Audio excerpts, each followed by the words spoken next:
Okay, guys. So we've got a couple of speakers today. We've got a welcome and introduction. That's my section. I made it 25 minutes long. I know it's crazy. Normally I would do about 15 minutes and that should be long enough. But earlier this week, I was thinking about the association and what the association has actually achieved. And I never stand still and just look at what is going on around me. It's always just go, go, go. What's the next thing? It's one project on the next, on the next, on the next, and so it carries on. And during this week, I just had to stop myself and look at the association. And I was looking at the number of members, and at the moment, the association is sitting with 1,700 members. That officially makes it, well, for a long time, but it makes it the largest renewable energy association in South Africa. And I had to just pause for a second and look at what was going on. And then I thought, well, maybe it's time. Normally I try and skip the introduction because I'm like, yeah, it's just a lot of useless information. But then I thought, no, let's just take a minute. Look at the association, look at what it does, where it's involved, what the activities are, what the breakdown of members are, and then we can move on. So I decided to, instead of just rushing through the introduction like I normally do, I thought let's just give it a couple of minutes and give everybody the opportunity to just see what's really going on in the association. So my welcome and introduction is 25 minutes. If it's shorter, that's great. Then Oren gets to speak sooner. So Oren is going to cover bill of quantities and components. Alexis is going to talk about lighting and surge protection. I'm going to be talking about degradation of components and how to calculate the degradation on solar modules. Then Mike Haynes will be talking about microinverters. I'm going to be talking again on the pricing of labor and solar systems. And then Vishay and Jock are from two financial institutions. So Vishay is from ABSA. So obviously a very large corporate bank, and Jock is from Broadreach, and a smaller independent financier. And instead of these, let me start with the financing guys. Instead of the two financing guys fighting over airtime and space, I think we got the information to be balanced. So ABSA will paint a picture of why it's a good idea to go with ABSA and what a large corporate banking institutions can offer. And Jock Brown is going to talk about the flexibility of smaller independent financiers and what the benefits are of using smaller independent guys. The webinar today is all about information. So none of the guys that are presenting today have paid any kind of sponsorship. So we don't have any sponsorship. No one's paid to be here. The intention of this presentation is to create a platform where we can share information, make information available to industry so that we can grow the industry and we can grow the sector. The more you guys know, the more geared you are, and the more confident you are to present to customers, the better the proposals are that you are going to be creating, and the more dynamic the industry is going to become. So it's important for me to be able to make sure that the guys out in industry can get the information. It's important for you guys to participate in these platforms. So I'm hoping that you enjoy the session. We might be a couple of minutes early or a couple of minutes late on some of the sections. I think one of my sections is going to be a bit shorter and the other one's going to be a bit longer, but eventually it should work out. So let's see where we go. So thanks and acknowledgement to the people backstage. So we actually appointed our first full-time human resource. Yes, that sounds very diplomatic. We appointed our first full-time human resource back in May. So Anne was appointed in May to oversee the admin of the association. And Anne is responsible for doing all the administration. At the moment, she's looking at redoing the website.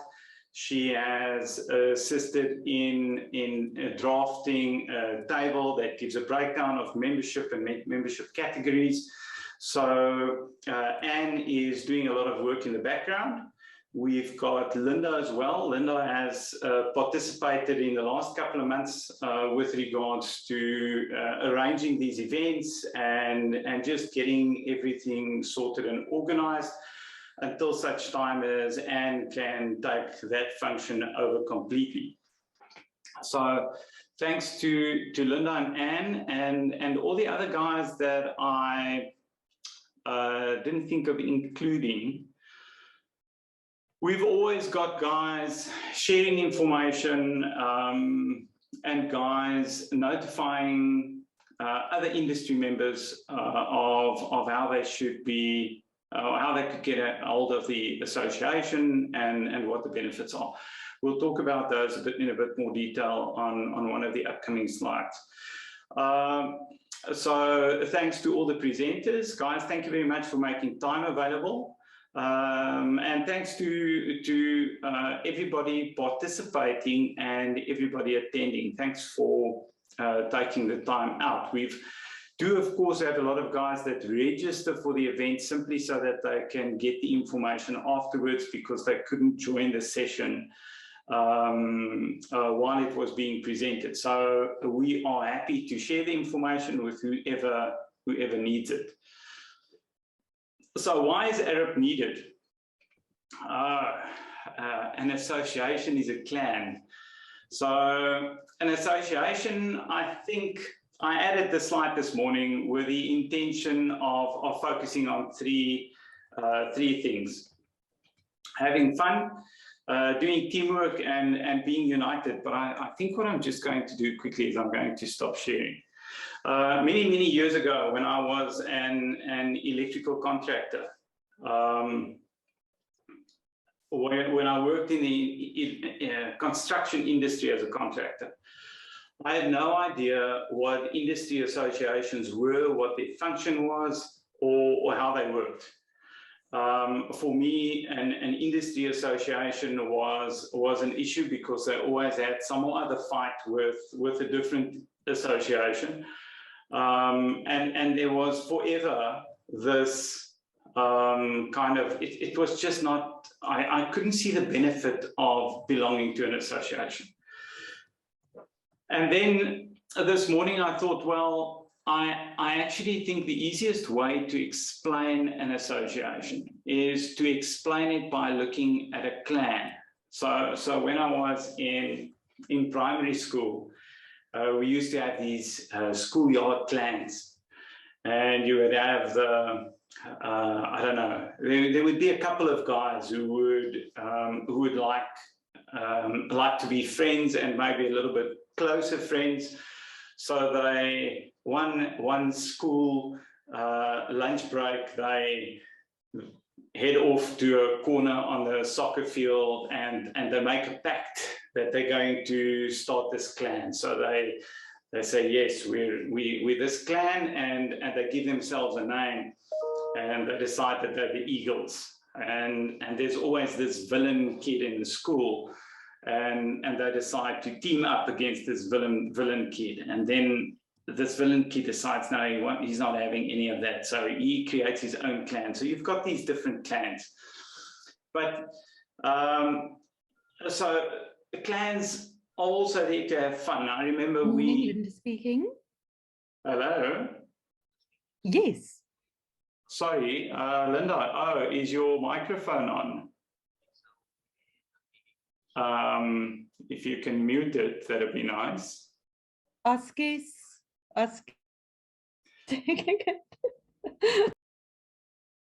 Okay. So I remember over weekends as a clan, we would go down to the dam, we would mold clay, put it on a stick, and then whatever's in firing range you would just let them have it. It could have been a traffic sign, it could have been the other side of the dam, it could have been one of your mates in the middle of the dam.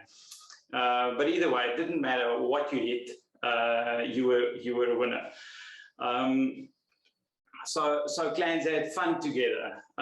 Clans did teamwork together. So they over lunch breaks they would team up. If there was a bad guy in the school and they needed to sort him out, then the clan would sort that out. And you'd have all these different interactions. And I suppose we're not in primary school anymore, but we still have clans. Our tools have changed. We now have email and laptops. We don't throw clay at traffic signs anymore. We now have paintball guns and we shoot the traffic signs. Or I know that was not a very responsible thing to say, but I think we've all done it. Maybe. If you haven't. No, we have not all done it, Mr. Ballack. Thank you. Okay.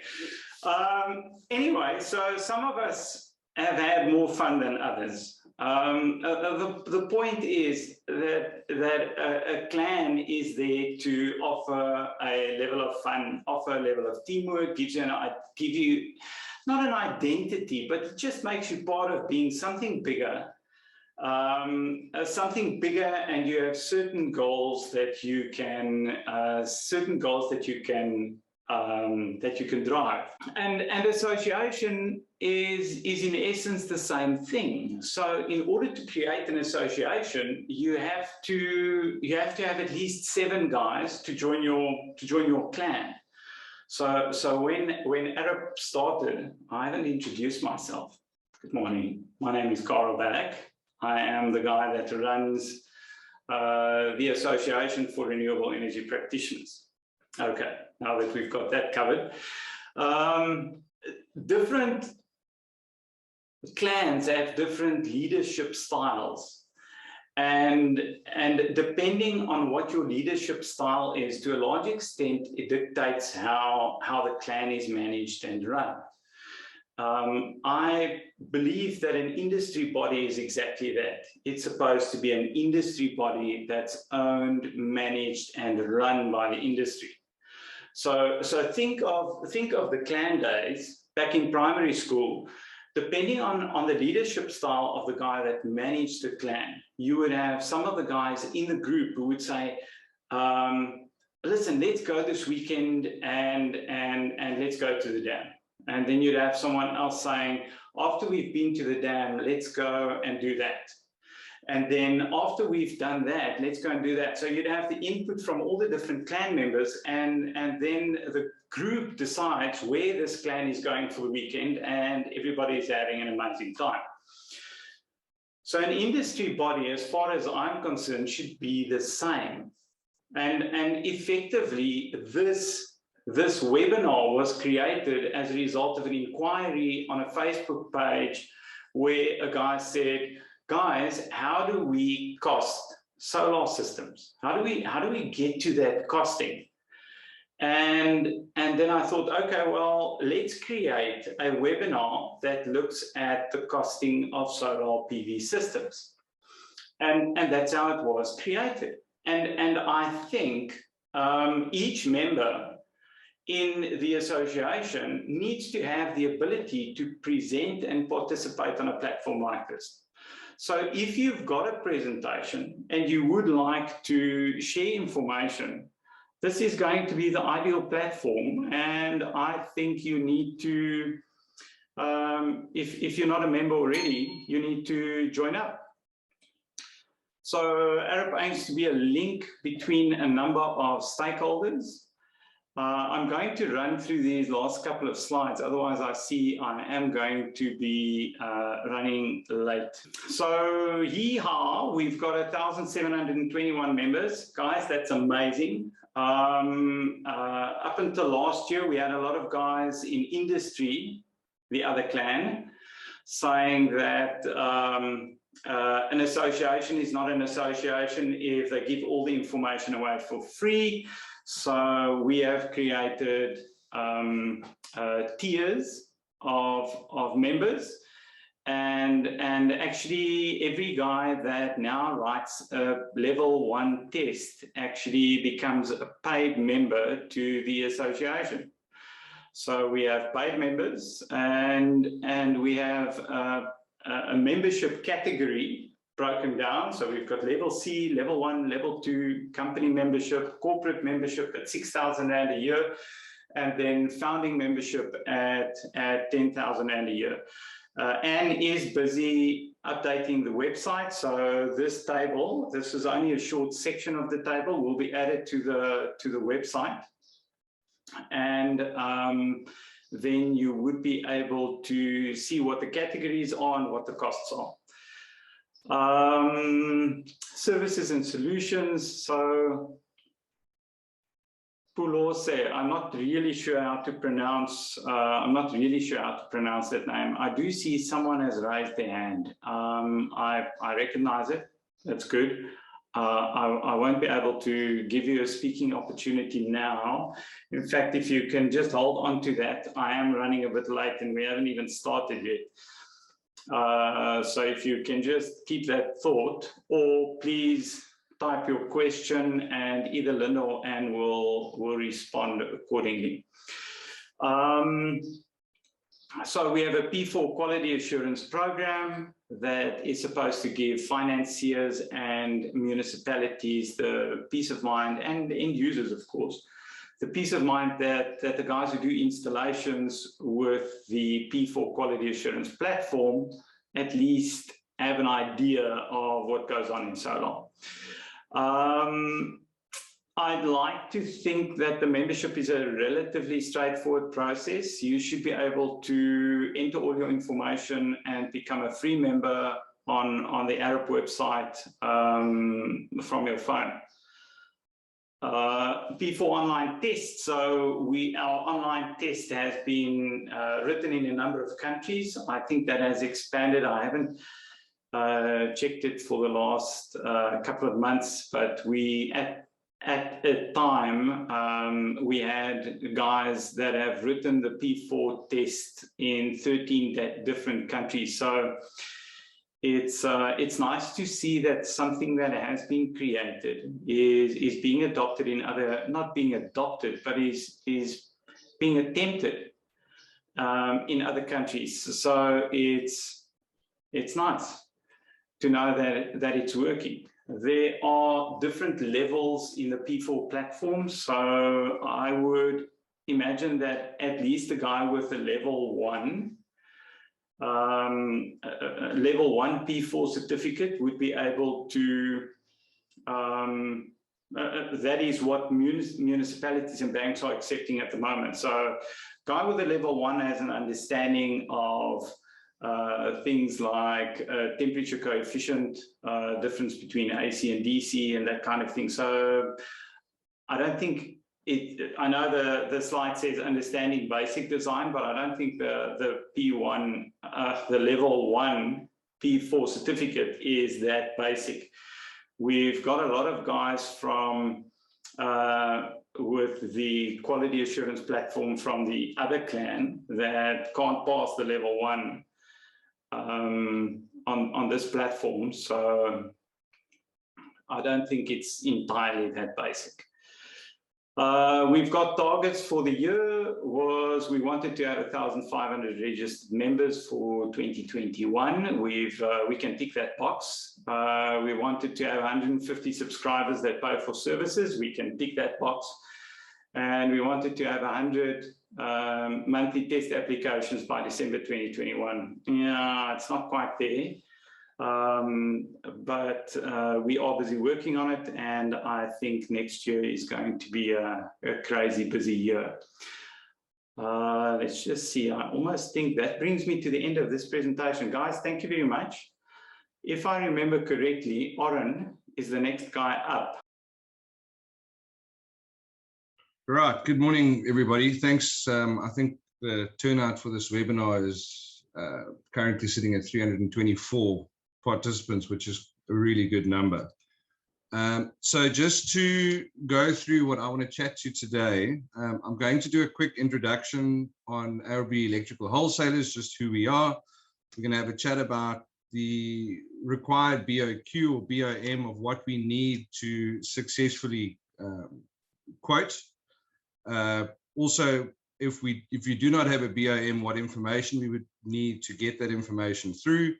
We're going to have a look at volume purchasing, the impact of Rand dollar with a bit of an example of how that works, and managing cash flow, as well as some of the brands that we offer. So just as an introduction to AreP, I'm going to just play a short little video, and I think it'll give a nice overview of exactly who we are. There's a lot that goes on behind the scenes before the vision of something great can become a reality. For 40 years, AreP Electrical Wholesalers has been there, powering homes, schools, hospitals, cities, countries, empowering people, making the right connections, one electrical solution at a time. Our story is a tale told through the success of others.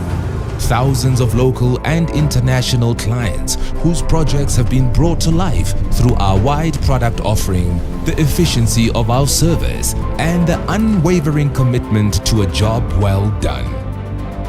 Our purpose is to support, solve, and simplify.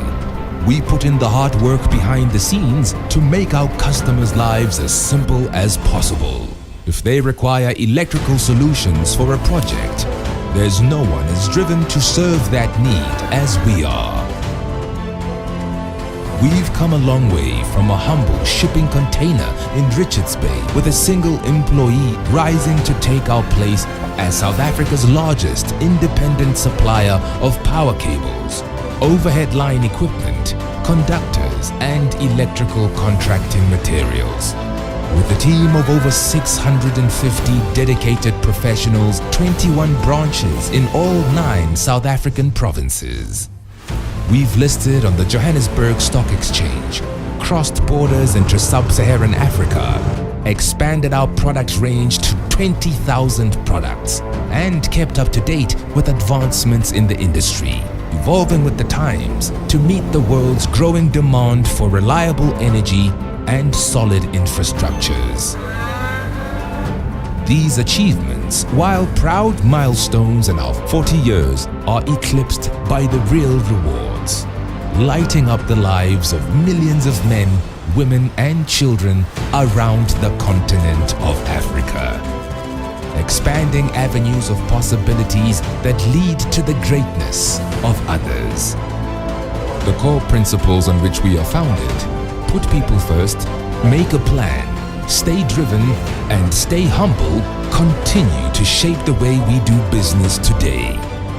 As we enter into the next decade of our legacy, we are excited to grow alongside our clients, working passionately to deliver on the quality and the innovation which we are known for. We are AreP Electrical Wholesalers, and 40 years of making the right connections is only the beginning. The best is yet to come.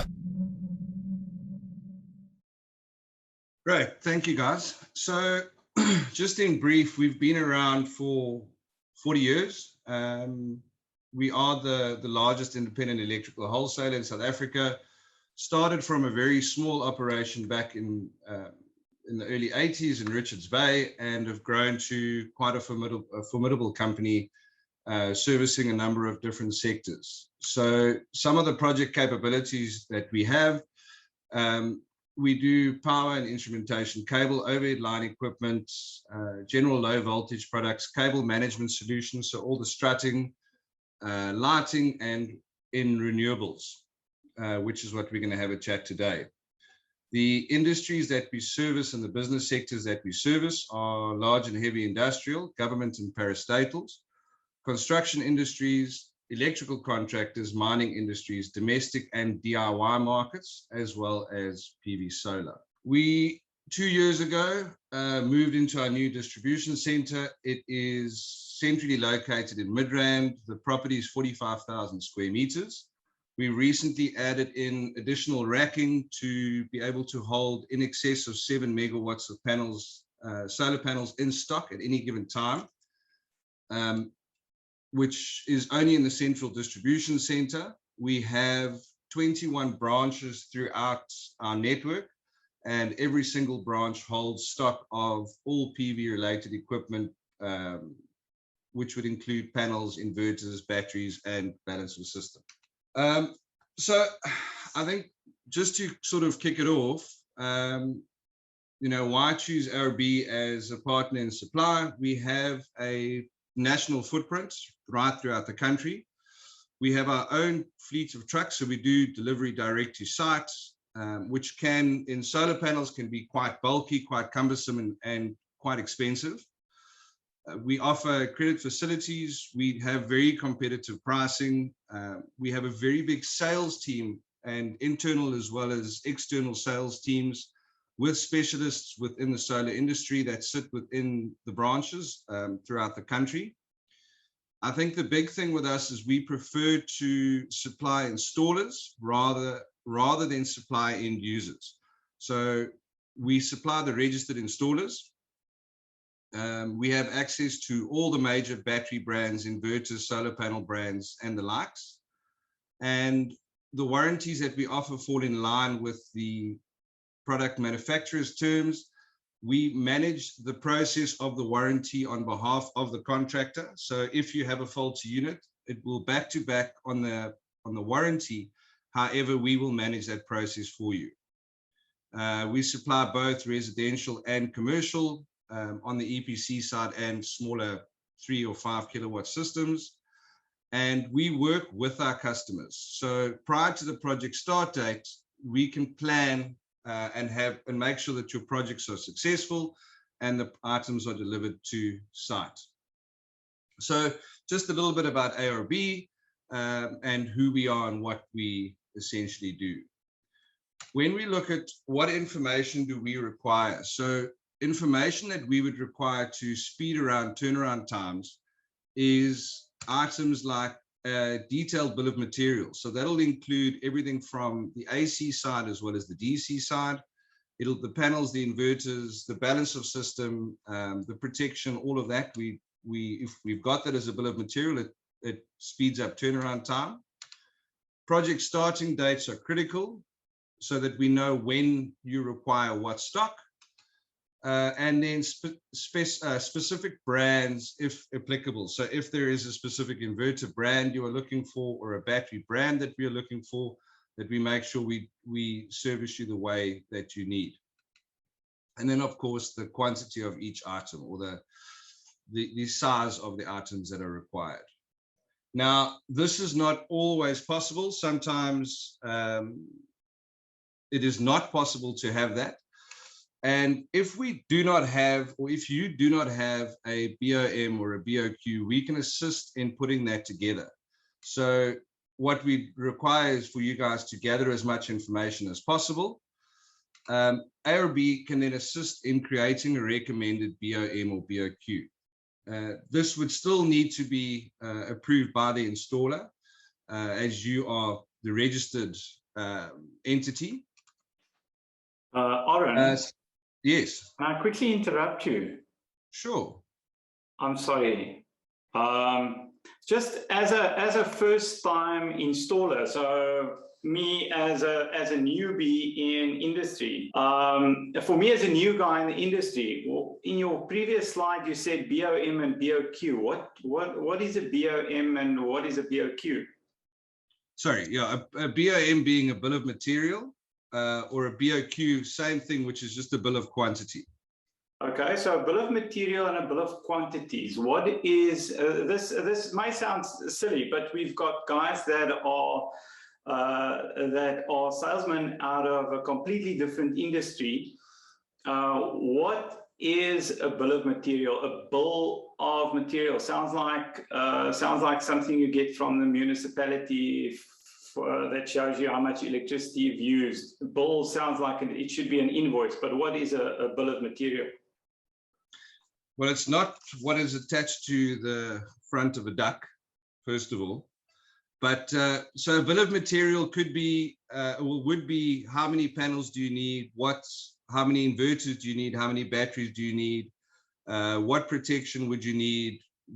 What SPDs would be required? So what surge protection devices would be required? What cable is required? What size? What length? What quantity? So the full information, and I'll quickly show you now what I refer to, and if you don't have that bill of material or bill of quantity. That's great. So some of the questions that you could ask in the event of, or in the process of building up that bill of material or bill of quantity would be on the inverters. What would the KA rate or the kilowatt rating of the inverter be? What type of inverter? Is it a grid tied? Is it an off grid? Is it a hybrid? And what is the application for that?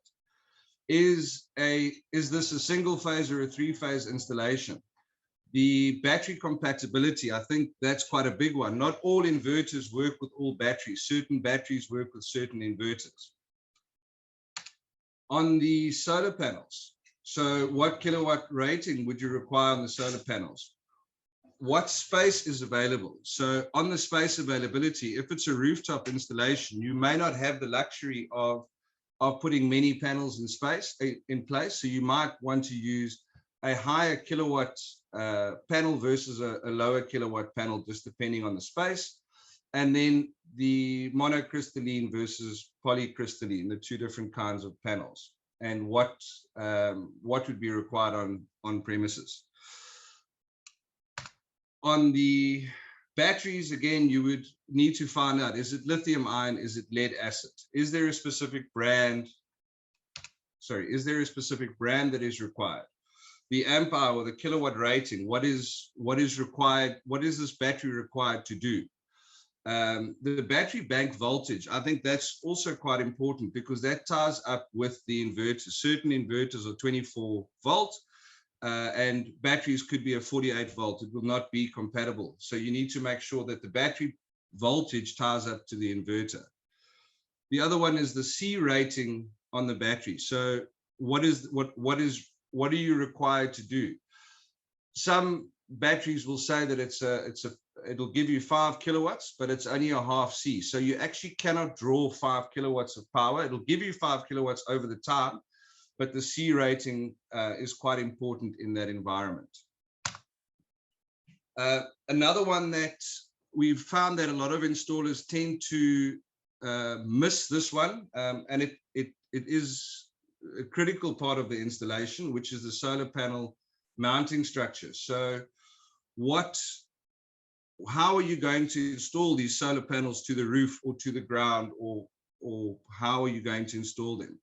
So, and what panels are you going to use to establish what solar panel mounting structure you require? So you would need to find out what panel are you going to use? What is the panel quantity that you're going to use? Are you going to do a rail system, a railless system, an angled, a ballast system? If it's going onto rooftop, what type of roof is it going onto? Because every bracket and clamp is different. Is it tiled? Is it asbestos? Is it metal sheeting? If it's metal sheeting, there's a number of different profiles. So there's quite a lot that goes into into the mounting structure for the solar panels.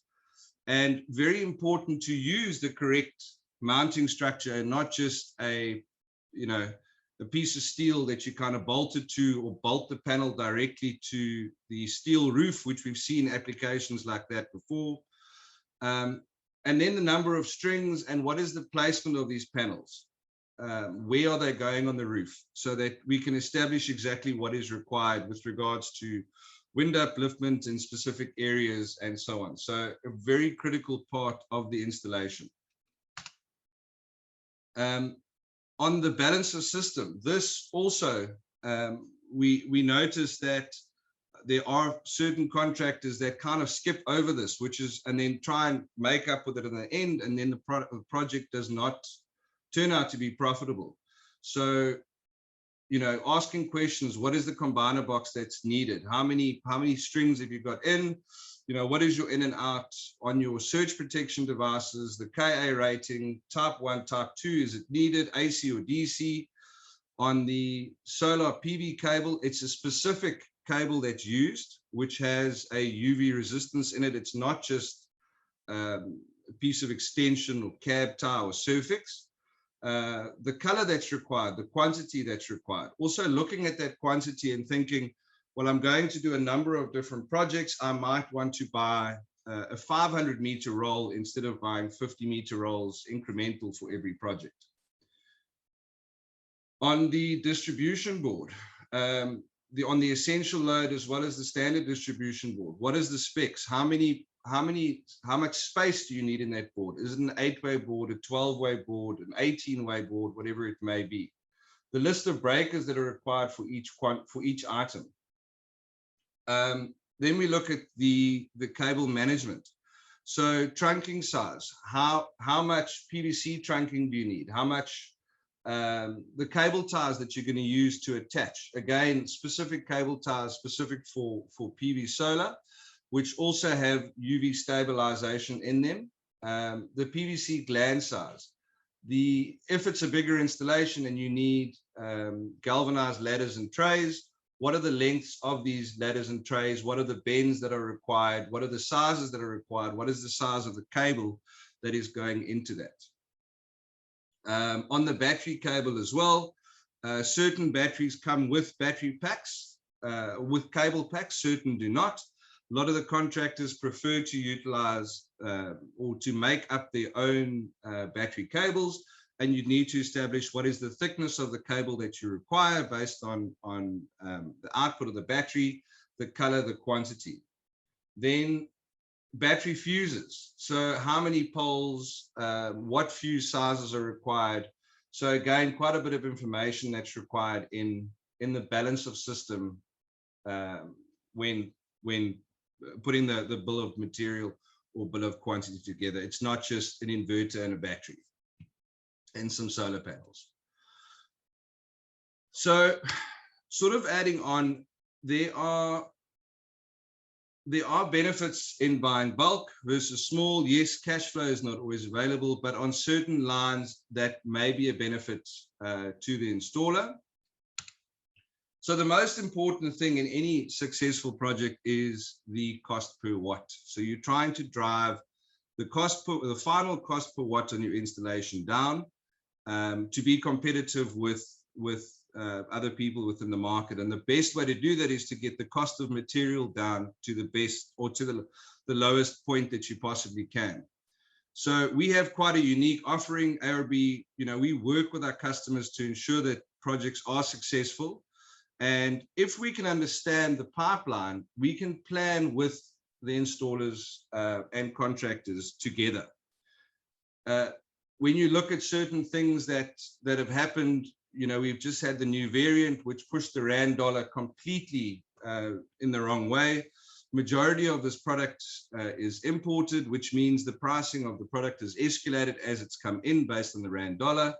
If we know what projects are coming, we can work with our contractors to ensure that we fix a specific rate. And I'll get to that a little bit later, but to fix a specific rate so that when the project commences, you know exactly how much the material is going to cost, and you're not going to be shocked at the end and potentially have a project or an installation that you are not going to profit from. On PV panels, which is the largest cost on an installation, bulk versus small purchases could be as much as 15%. On bulk, because we could do direct imports alongside our contractors to try and reduce that cost as much as possible. Then on larger projects, we work with our installers and order specific stock for them, which is also quite unique. It's not always that the stock will come into the AreP warehouse. we will bring that stock in and deliver it directly to site on those sort of projects. So again, so this allows for fixed and firm pricing to ensure that the project is successful. Stock can be secured on a deposit base on the rand dollar per watt, each having its own risk and reward. And I think just as an example, just to sort of clarify what I was getting at. So if we were to use an example, October 2021, the rand dollar was sitting at around 14.48. In November, the rand dollars earlier this week, or towards the end of last week, it was sitting up at 16.28, which is 12.5% more. Now, on the selling price at around 31 US cents per watt, if we were to calculate that back on the October rate versus the November rate, 14.48 versus 14.05. Now, when you look at that, it doesn't, you're talking 50 odd cents, doesn't seem too much. When you're doing a megawatt installation, you're talking about 570,000 Rand addition of cost. Now, what I was saying earlier on is when we work on bigger projects, if we understood that pipeline and we secured stock, even though it was going to come in December, we secured stock, we completed the order, the deposit was done, and we booked that stock for you specifically at 14.48. When the stock came in, you would still get it at that 14.48 exchange rate. So that is what we're working together with the distributor as well as the installer becomes very profitable, because you can imagine if that order wasn't placed, the stock wasn't secured, and you needed to now get onto site and do the installation, and you were already on the back foot just on the solar panels of 570,000 Rand. Project will not be successful. Pushes out rate of the ROIs, PPAs become a problem, and so on and so forth. Now, so Carl mentioned there's quite a lot of new installers on the platform, smaller installers doing sort of residential and smaller commercial projects. So how does AreP assist in cash flow for smaller businesses and projects? So within our business, there's two different ways of purchasing from AreP.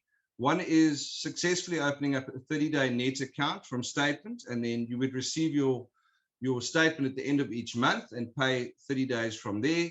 And the second would be a COD, a normal cash on delivery or collection account. With both options, deposits may be payable, but those are the two ways that we do business. And again, just as an example, when we look at our account customers and we're looking at smaller projects, I just want to give an example. So on the 1st of October 2021, the installer receives the deposit and the instruction. That's after he's quoted. He receives the deposit from the customer and the instruction to commence the installation. So the installer now places an official order with AreP. Any deposits that are required to get paid, get paid. We're talking about a customer that has an account with us now. On the 8th, so we just say a week later, AreP delivers the stock to site, or the installer collects it from the branch, and the installation commences. A week later, on the 15th of October, site is completed, commissioning is done, the customer is happy, the installation is complete, and the installer receives the balance of payment from the customer. 2 weeks later, the installer will then receive his statement from AreP, which will reflect the purchase that he's made on the 8th of October. So still hasn't actually paid for that stock. He's installed it, he's paid a small deposit, he's been paid from his customer, and he hasn't paid AreP yet. A month later, on the 30th of November, payment is then made by the installer to AreP. So in that process, you can see that it allows the smaller contractor, and even on a larger scale, but it allows the contractor to be able to manage the cash flow quite nice, to in actual fact get paid prior to paying the money for the product. Then we do a number of different brands within AreP. within all those segments that I mentioned, which is the panels, the inverters, the batteries, the balancer system, and the mounting structure, we work with a number of different brands, everything from Alpha ESS right down to Vectron. We are distributors of all these products and have availability of all these products, either ex-stock or with a very short lead time. So I thank you. I think that's pretty much all I've got to, well, I wanted to get through today. And I hope it was valuable. If there's any questions, please feel free to pose them. Thanks, Aaron. I think that was excellent. I think what we're going to do in the interest of time as far as questions are concerned is we are going to be keeping the questions until after the session, because I think the questions are just going to extend the presentation way outside of the allocated time. What I picked up from the presentation that you did, thank you very much, was that we as installers can use distributors to float project cash flow. So although your presentation focused specifically around AreP, I think it's important to understand that it's possible to use certain distributors, maybe I should use the word certain distributors, to float project cash flow. And maybe the term cash flow is also a weird concept for some of the guys joining us today. So cash flow would mean when you get a project, you get a R500,000 Rand project, but you don't have the R500,000 Rand to put forward to fund the project. So you kind of start, what do they call it? Borrowing, stealing from Peter to pay Paul. So you take money from somewhere to fund something else. And we can actually use a distributor to float the project cash flow to ease that transition from getting the project to getting the project started. Then we can also use distributors to assist with design and supply. The design part, not all distributors have the ability to assist with the design. They would all very much like to supply, but not all of them have the in-house capability to be able to assist with design. So use your distributor where possible to assist in putting the project together. Use your distributor for logistics, such as deliveries and that kind of thing. So it's important to be able to, let me just get rid of that line. It's important to use the resources you have in order to ease your project and to ease the flow of funds through the project. In this presentation, we are going to look at the degradation of components. And under those components, we are looking at products such as modules, inverters, mounting structure, wiring, and trunking. What is degradation? So degradation is just the, should we call it, wear and tear of components under normal operation. So degradation is a long word, basically means for systems or components to continuously degrade. In the same way that the BMW, the paint, the color of the paint on a maybe I shouldn't say BMW because the paint on all cars fade. In the same way that the paint on a car fades, the color degrades over a period of time. And in the same way that the color degrades, we find that solar modules degrade in performance over a period of time. We are going to not necessarily look at inverters. I think Mike is going to cover give us a bit more information on inverters. Mike is from InPhase, and Mike is going to be talking specifically on how to reduce costs when using microinverters. So some inverters are going to last 5 to 7 years, other inverters are going to last 10 to 12 years, and other inverters last 25 years. So depending on the products that you install, the components that you install may last longer or a shorter period of time, depending on the quality of the components used within those products. Why is this important? Well, we are currently selling lithium-ion batteries to a customer, and we say, listen, the battery is going to last you 10 years, or the battery has a 10-year warranty. But we hardly ever look at the warranty of the inverter and go, well, actually, the inverter only has a 1-year warranty. So it's important to understand what you're selling to ensure that the customer's expectations are met. Because if I'm a customer and you do an installation at my property and my inverter fails after year 1 or year 2, that might mean that my expectation has not been met. If I have a larger factory and I want to have solar fitted on the factory, I'm not going to be using the contractor that sold me a system where the inverter couldn't last the expected life.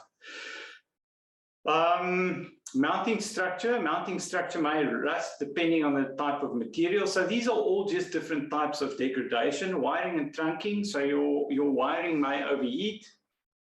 There may be wear and tear on the wiring. I have seen a couple of installations where the wiring, as it goes from the roof over or into the building, the insulation of the wiring may be subjected to a bit of wear and tear as the wind blows the cable, or as maybe there are contractors walking on the roof and the cable is not adequately protected. Then I want to focus on modules specifically, or the degradation of modules specifically. So modules form the base of the generation of a solar PV system, and degradation of modules would affect the payback period of the system.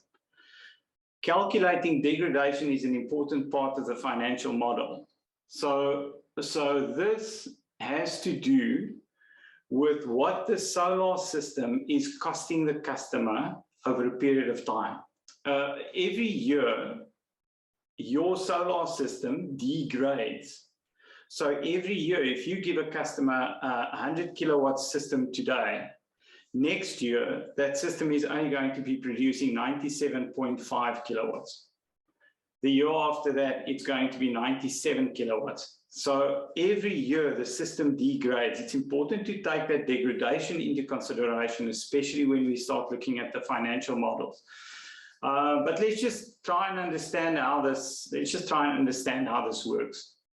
So for mono products, I'm just going to get my tool. There we go.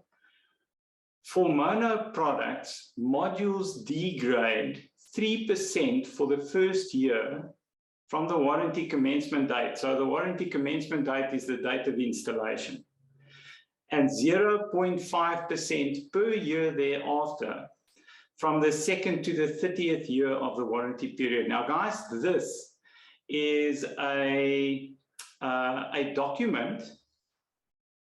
This is a document that was made available.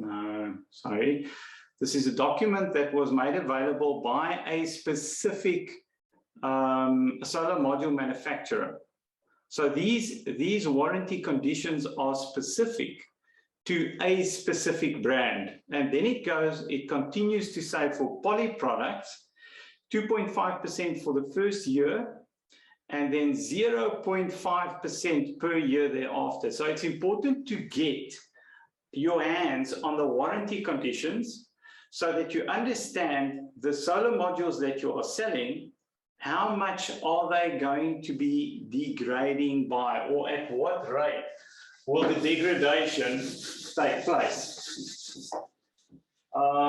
We get that off the board. Then what we've done is, now we want to understand how do we calculate degradation. So we take, and over here I'm going to have to annotate again. So we create a spreadsheet where we've got year 1, year 2, and year 3, and so on and so on. So this is obviously this table at the bottom over there represents 12 years. We start off with 100% and we deduct 2.5% in year one. That gives us 97.5%. So the production of our solar system for year one is going to be 97.5%. The production for year two is going to be 97.5% less the 0.5% for year two. Guys, these values are the values we got in the previous slide. So the 2.5% was the degradation for year one, and the 0.5 is the degradation for every year thereafter. You'll see every year we deduct 0.5, 0.5, 0.5, 0.5, and then we write the total underneath. So that's the total. So by year 10, for example, our system is going to produce 93% of the output of what it delivered in year one. So the next step is to do a simulation of our system's performance. So now we want to understand, but wait a minute, what is our system actually going to produce? What we do is we do a simulation, and we can do the simulation in a number on a number of platforms. So we do a simulation of the system's performance, and in order to do this, we can use a number of tools, something like Helioscope, Solar PVGIS. Solar PVGIS is a free tool. We can use PVSYST or PVSol as well. The simulation on the right-hand side over here was done using Helioscope. So we create our simulation, and then we run a report, and the report says if we wanted to know what the annual production of the system is going to be for this particular system, it was 11.72 megawatt hours. It had a very low performance ratio because the roof was pointing south. That installation is being done in Joburg, but the roof is pointing in completely the wrong direction. So the kilowatt hours generated per kilowatt peak of solar installed is very low compared to other sites where you could easily get in excess of 1,500 or 1,600 kilowatt hours per kilowatt peak. Now, we apply the values from the table, in the table from slide 28. What values are we talking about? We take these values. In the previous slide, we saw that our system is going to produce 11.72 megawatt hours. So we multiply the 11.72 megawatt hours with a 97.5%. So in year one, our system is not going to be producing 11.72 megawatt hours. It's actually going to be producing 11.427 megawatt hours. In year two, it's going to be producing 11.36 megawatt hours. So every year, the production and the output from our solar system is going to be less. Guys, why is this important? In my next presentation, we are going to be using these values to calculate something called the LCOE so that we understand what the actual cost of ownership is. So hold on to the values, or just put this in the back of your mind. We're going to come back to this, and we're going to delve a little bit deeper into this particular section or set of information.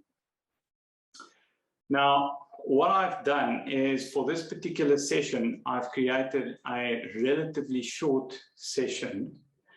And at the moment, I am kind of grateful, because what I would like to do, that presentation was supposed to last until 10:30, which is amazing, because now I can quickly deal with a couple of the questions. So, Oren, are you still in the audience? If Oren is in the audience, that's great. If he's not, that's fine. We'll move on. I just see that there was. Oren is still there. He's Yes. still in. Sorry, I just didn't want to unmute. No, that's cool. Oren, we've got a question from one of the guys who says, Tony says, do you have a design tool to assist with bill of materials? So on that, we use a number of different design tools, so on mounting structures and so on. So the short answer is yes. Okay, is it a kind of a tool that the guys would have access to, or is it a tool that only AreP has access to?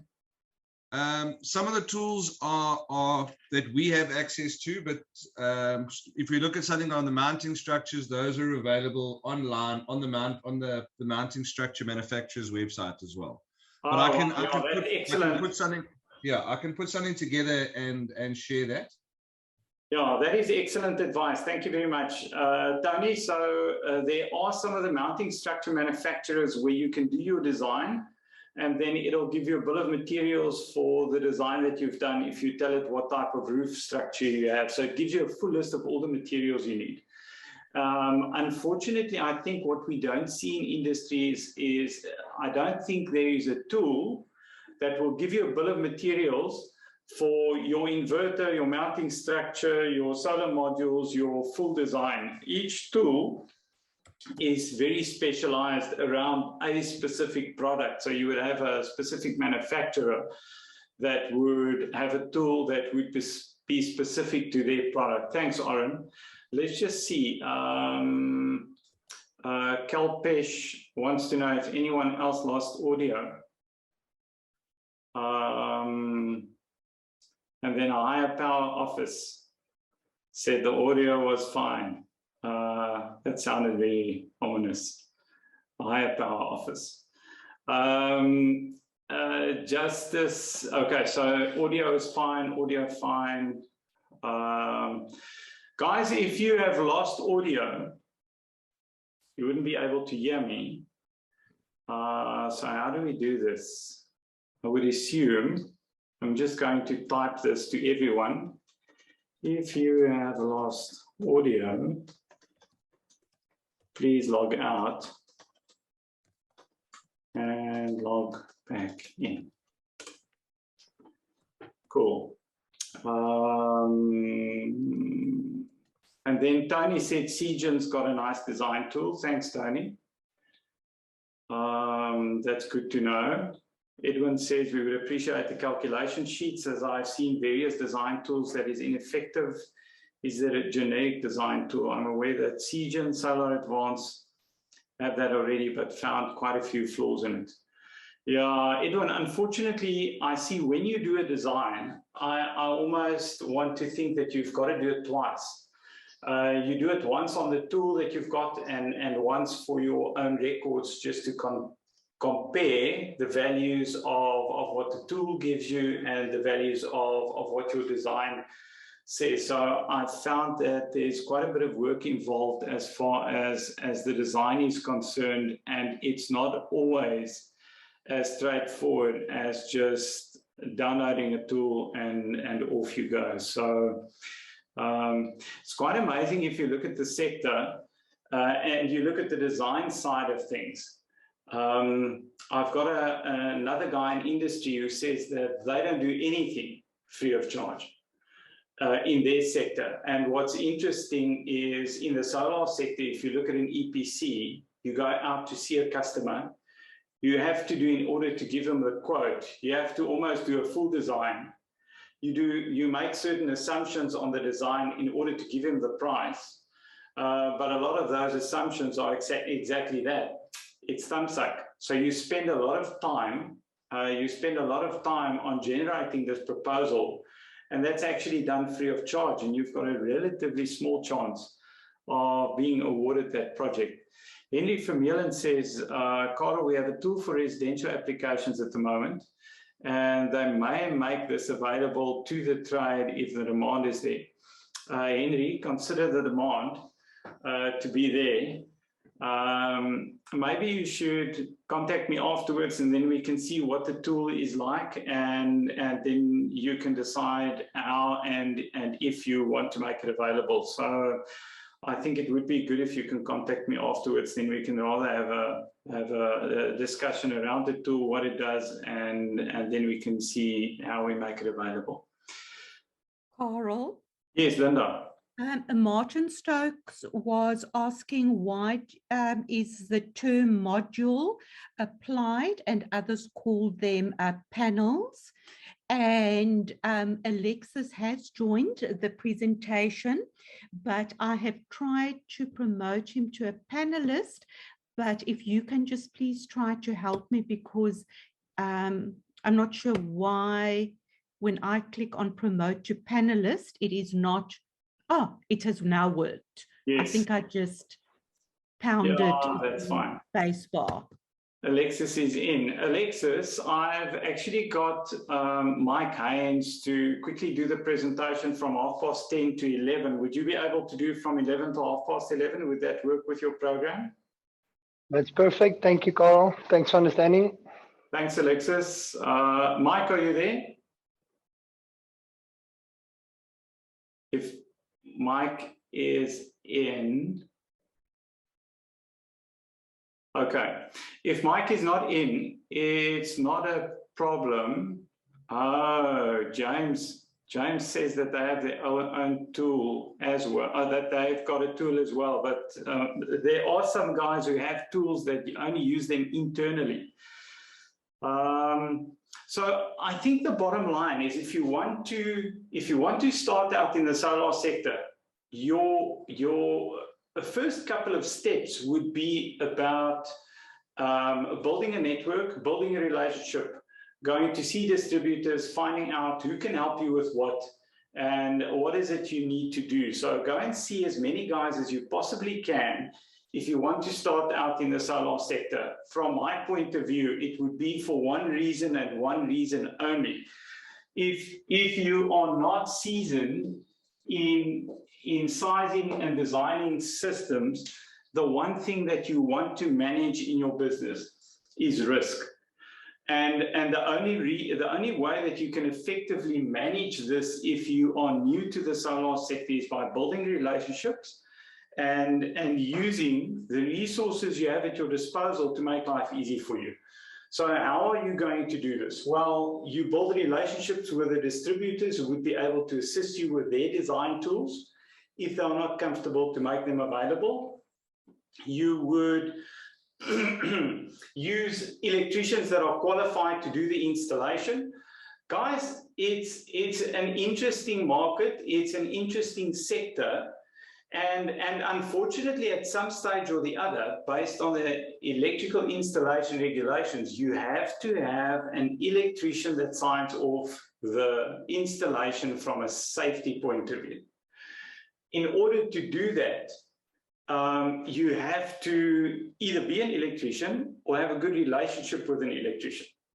So it's important to have your network sorted out and to have your network established from the point of view of who's going to be doing your installation, what are they going to be charging you, what is the level and standard of their workmanship, and can you trust what they're doing.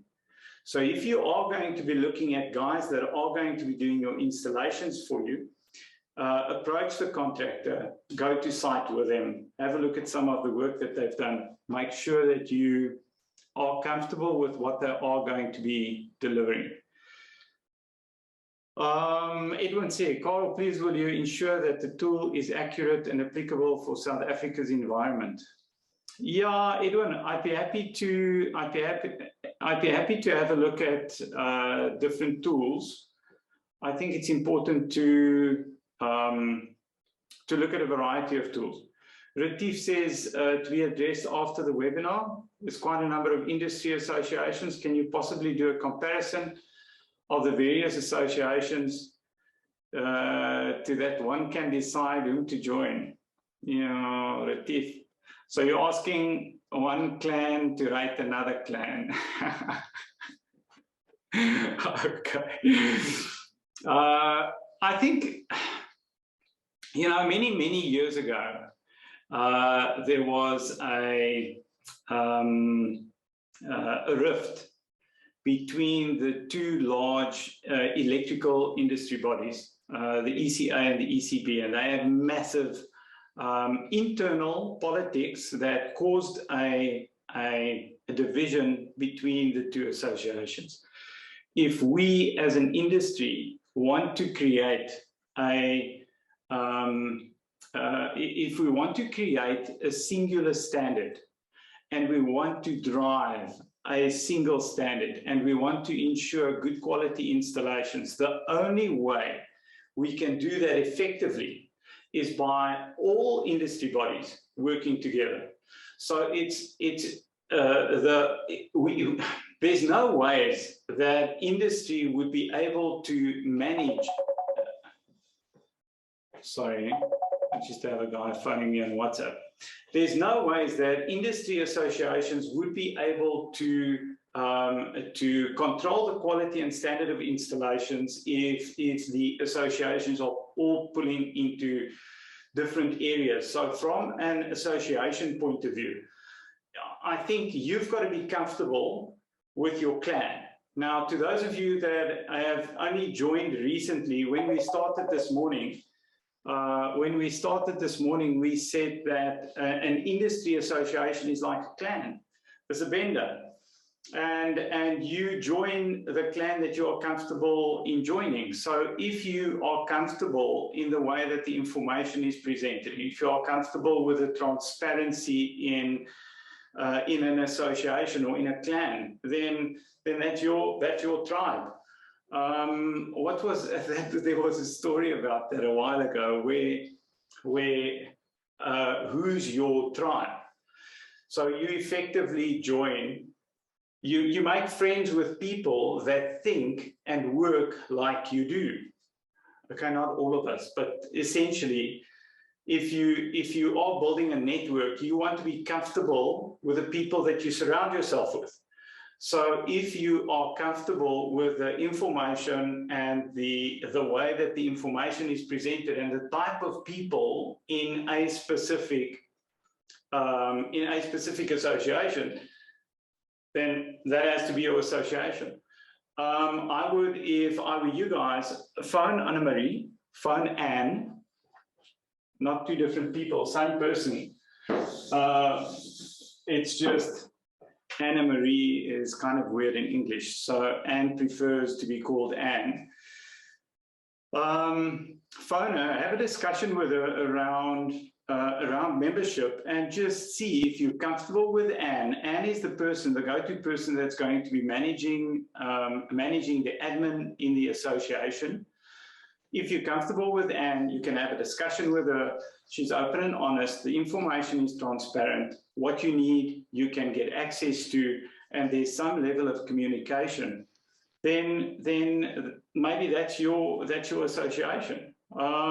So deal with people and organizations that you're comfortable in dealing with. That would be my advice.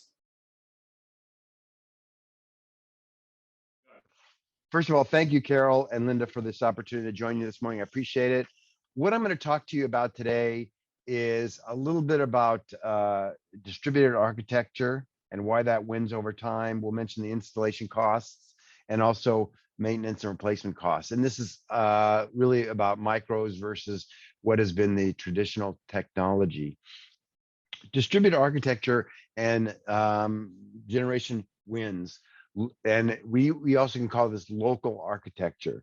Increased performance, it also drives out costs, provides a platform that's scalable and can manage storage and eventually EV charging stations, remote monitoring and control. We take some examples of this idea of distributed architecture, local architecture from the IT space. I spent a lot of years in the IT space. And for those of you who remember mini and mainframe computers, you used to have to, they stored all the information. You used to have to have what we call the dumb terminal to access the mainframe IBM computer. The local computer really didn't have much processing power, and we have that information locally, or we can get it from the web. We don't have to wait to ping the IBM mainframe. It's distributed. It's in our control from our home office. It's local. Excuse me.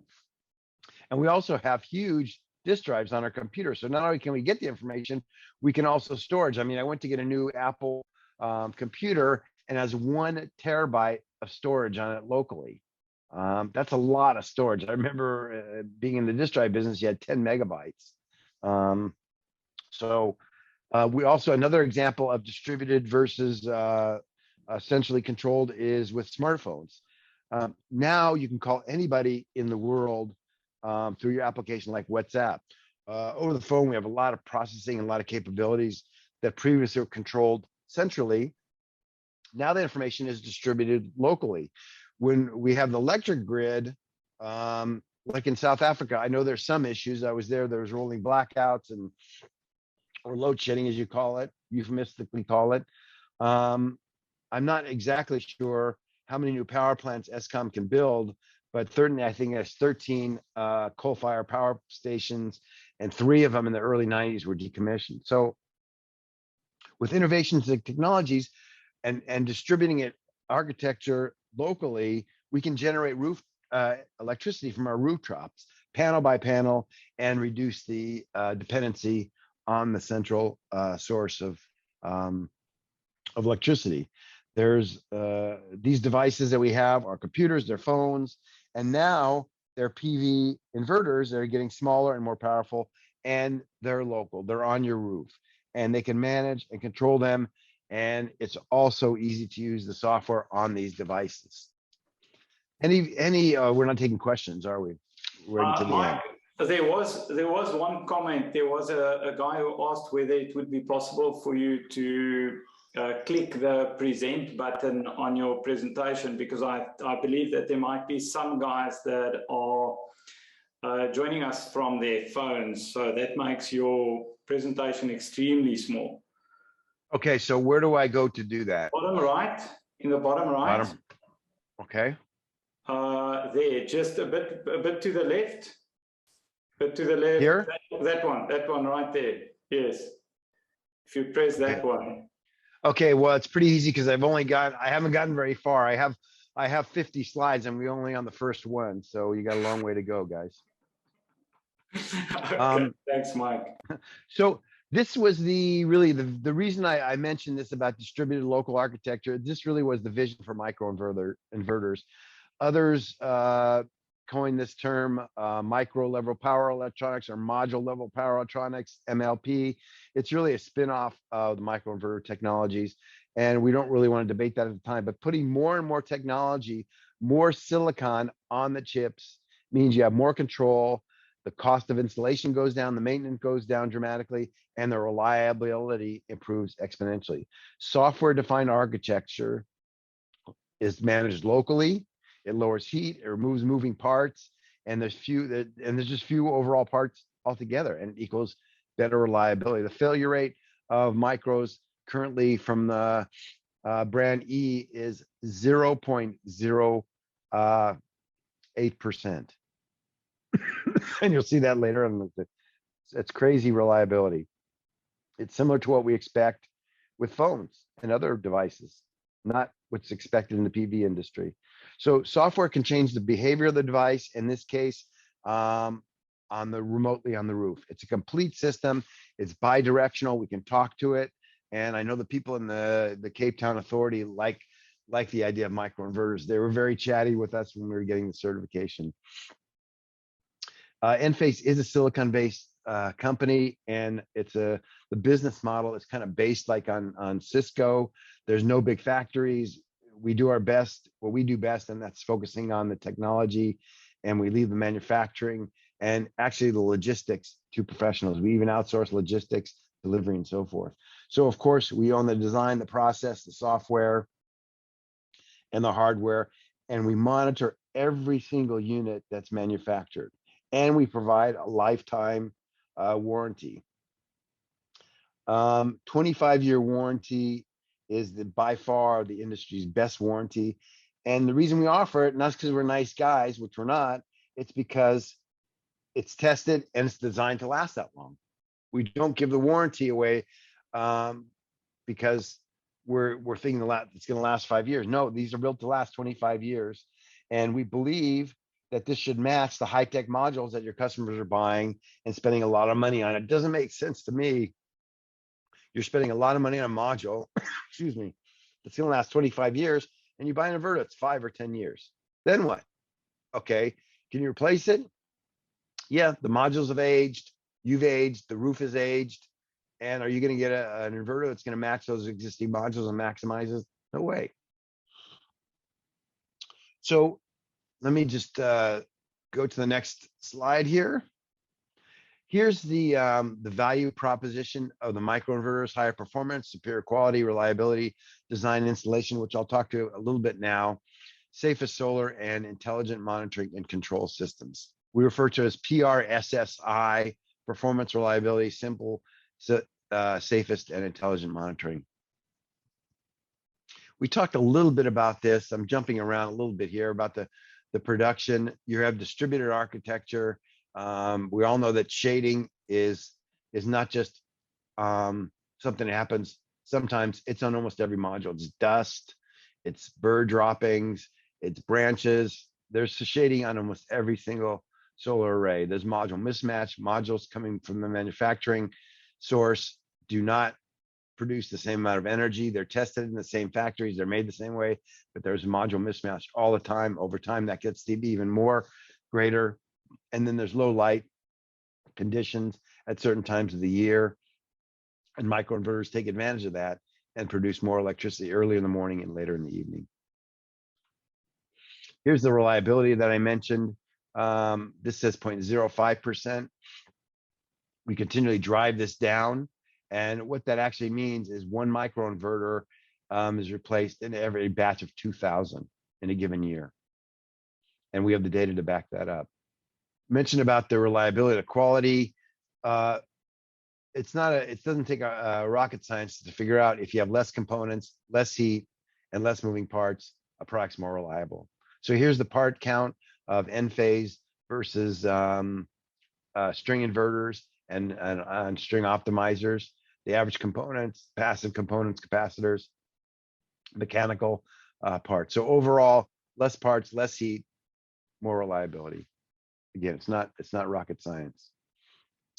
Owning the where we started owning the semiconductor, putting more and more into the silicon makes it a more reliable. Owning the microchips, so you're less subject to microchip shortages like we're seeing now in the automotive and in the battery industry. We own the microchip technology.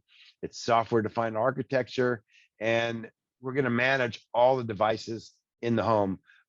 We just bought a company that makes PV EV charging stations. If you followed the company at all, we in North America, we're working with taking generator feeds, and we're working quite nicely with Tesla in many installations in South Africa as well.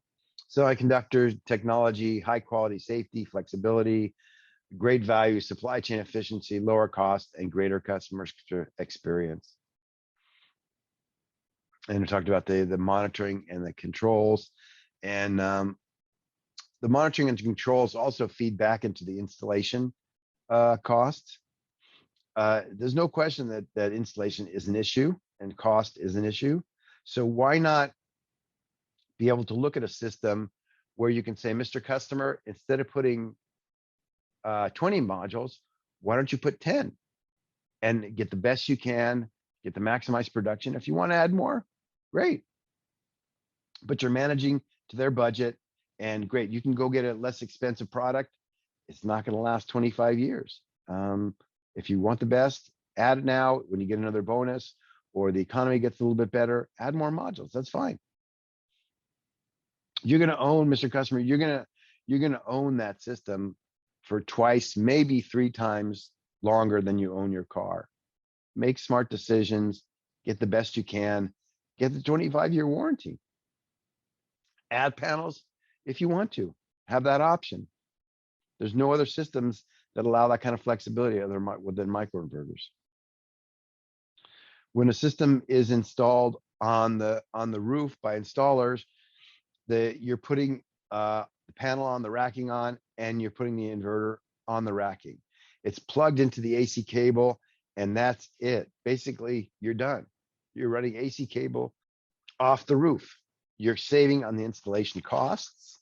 There's no central appliance to install, no enclosures, no central point of failure. Because the cabling is AC, it's also safer for your homeowners and for your team. The cable will only plug in one way, so you don't need to have an electrician on site for replacements or the initial installation. The results are faster installation time, savings on labor and money. I don't know exactly the answer to this question, but maybe one of the panelists can. But how much does a 5 kilowatt string inverter weigh? 16, 20 kilograms? I'm not sure. It's probably more than one person should probably be lifting and having to drill into the wall.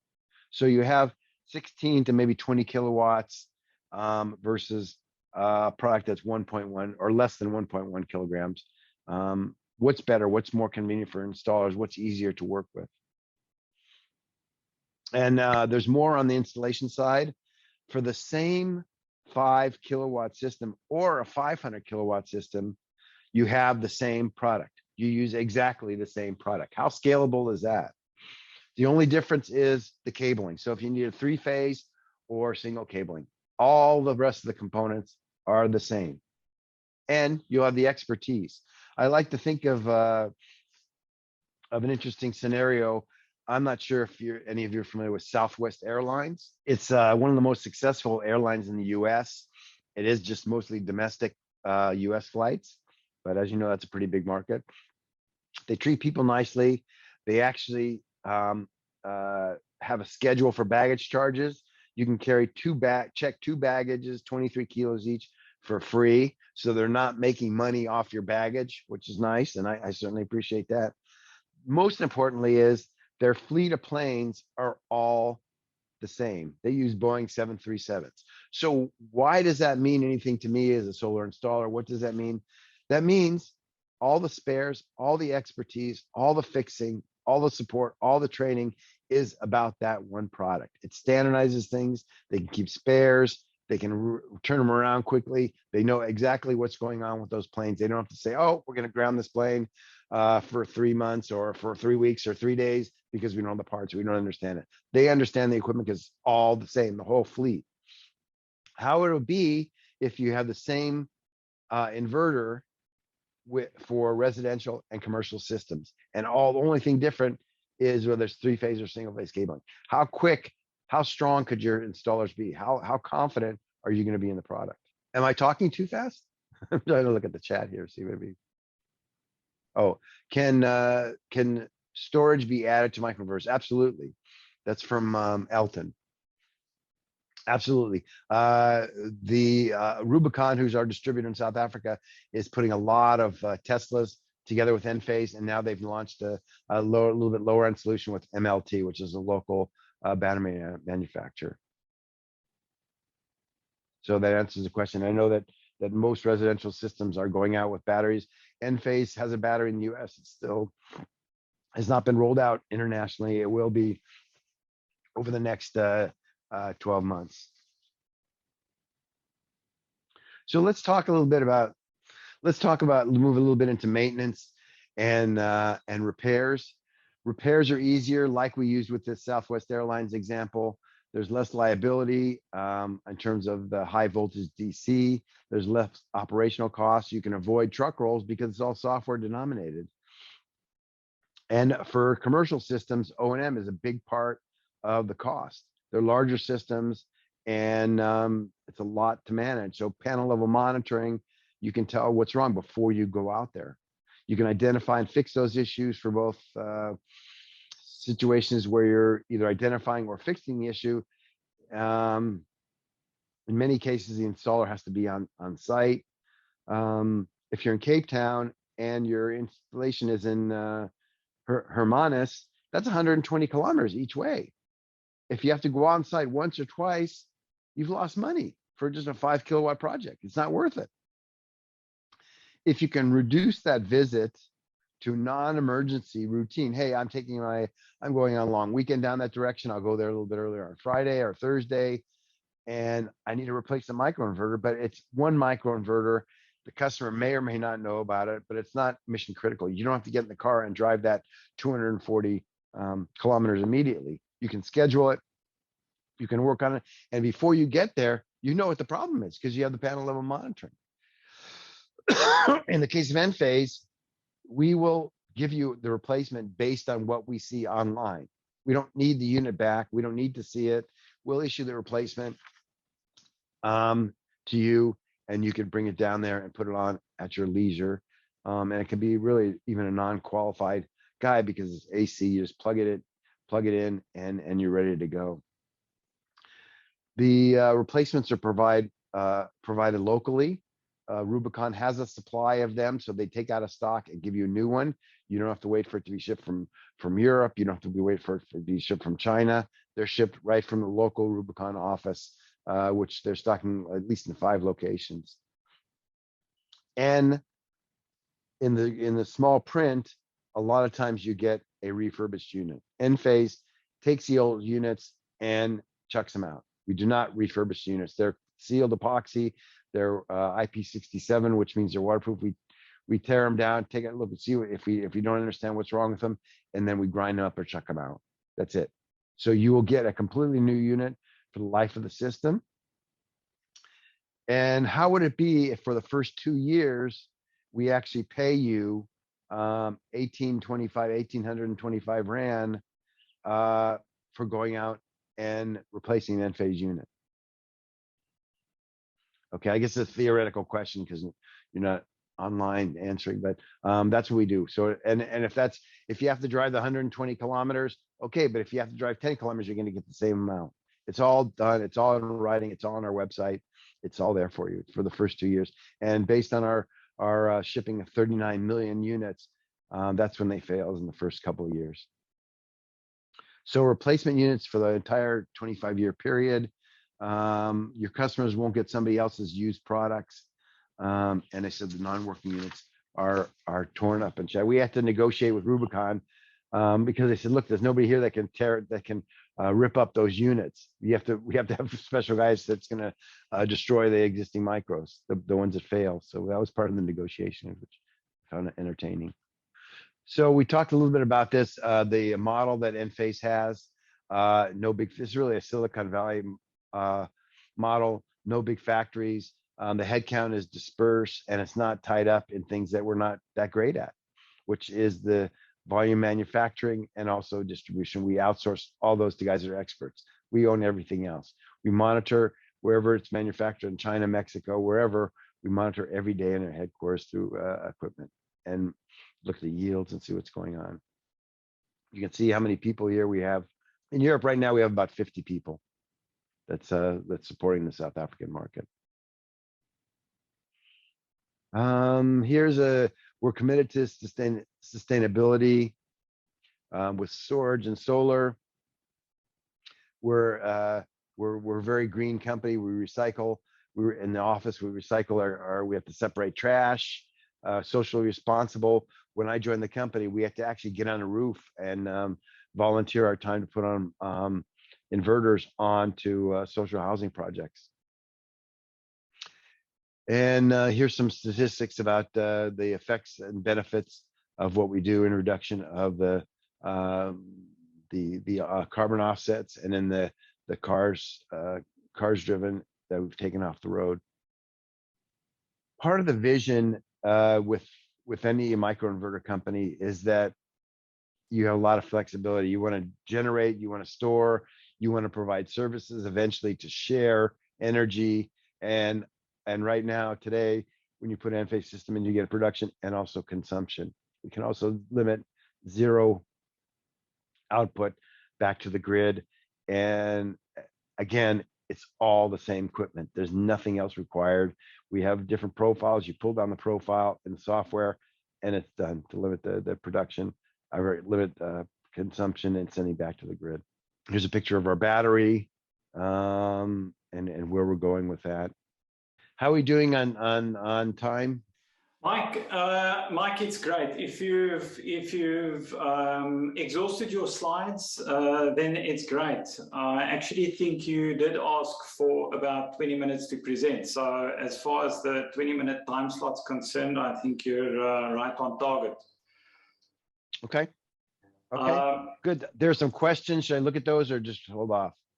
So we could cover one or two of the questions quickly, seeing that your slides finished earlier. Rowan wants to know, and I don't know if you want to answer this one or whether I should just go ahead and answer it. Rowan says, is the rand per watt cheaper than string inverters? I think the idea of the presentation was to look at costs, and while Mike was busy talking, I made a summary of what I was hearing from a cost perspective. So to answer you straight up, is the rand per watt cheaper than string inverters? Absolutely not. It's about it is a premium product, so it's about 2 to 2.5 times more expensive than a string inverter, but you can manage your cost by looking at the warranty, for example, because it lasts 25. It has a 25-year warranty. So looking at the payback over a longer period of time, you can manage your costs. We provide in South Africa specifically. There's a specific inverter brand that is extremely popular simply by virtue of the fact that it is the cheapest brand. It's the cheapest brand available. So we all install the brand, and the brand probably has a lifespan of 5 years. I think probably 2 to 5 years if we are lucky. And what this presentation is about, it's all about costs. So by paying more initially, you can have the benefits over a longer term.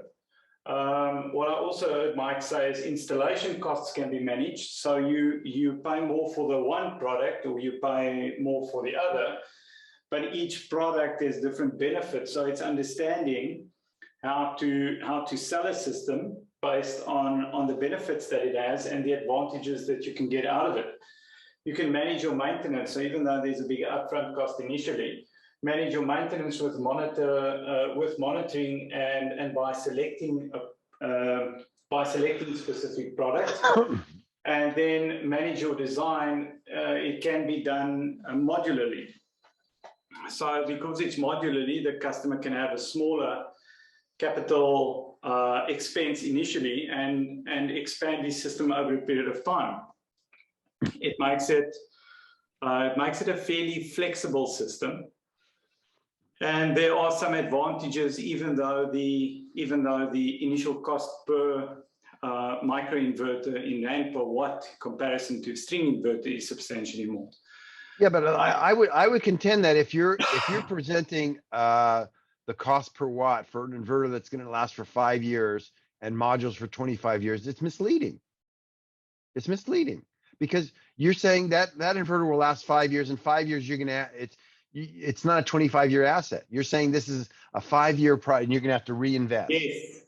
Okay. You've got a good point. Okay, fair enough. So someone pays what you're effectively saying is this guy, if that is 5 years, this guy is spending 12 grand on a 5 kilowatt inverter. So that's 5 years.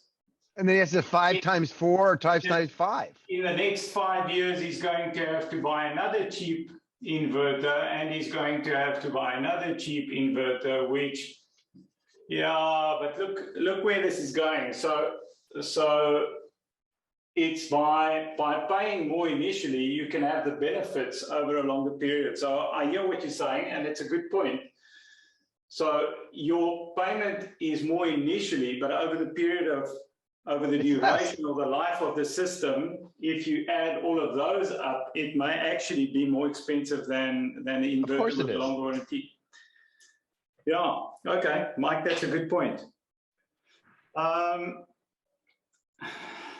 There are other questions. Anonymous wanted to know if we can touch on the truth of tier 1 solar modules. We can do that towards the end of the presentation. That's fine. Anthony, yeah, this is going to lead into Alexis's presentation. Anthony wants to know how sensitive are the microinverters to induced lightning. Now, Mike, when you were in South Africa, we looked at your largest commercial site in Joburg, which is the KPMG site. That site's been running for since 2016, so it's been running for 5 or 6 odd years. It's been running without being maintained, and I think with the building being in a high lightning strike or high lightning dense area, I don't think we've really seen any failures. I do not think that there are any failures on that building resulting from induced lightning. I don't know if you have any comment on the induced lightning. I don't think you guys have actual data suggesting when a microinverter fails whether it's induced lightning or not. I think if we did an analysis, you could see when there's a big surge, and if it's, but I mean, a direct hit of lightning, nothing's going to withstand that. But you know, they're grounded units, they're in plastic cases, so they're pretty durable. I mean, a direct hit, forget it. Nothing's going to withstand that. But induced lightning, I think they're as durable or more durable than another product would be. Okay, fair enough. I don't think if I look at that particular site, I would like to go as far as saying that I don't think there are any serious issues with the micros as far as induced voltages are concerned. And you could spend the next half an hour. Alexis can tell you how inefficient the lighting protection was on that installation too. So it's not like they set it up nicely either. No, not really. Mike, thank you very much. It's a pleasure. Okay, thank you, everyone. I have been enjoying this session this morning, and I am very glad to bring some awareness about the lightning protection requirements for, I would say, more commercial industrial sized plants, and to discuss the costing aspect thereof as well. So in short, today we will show you some of the damage statistics that we have seen as a result of lightning. We will then uncover the simplified methods that have been adopted by the SABS in the up-and-coming 10142 Part 1, Part 2 embedded generation code. And then just for everyone to have an understanding again of what an effective or what an LPS consists of and how we can control the costs definitely in commercial and industrial structures.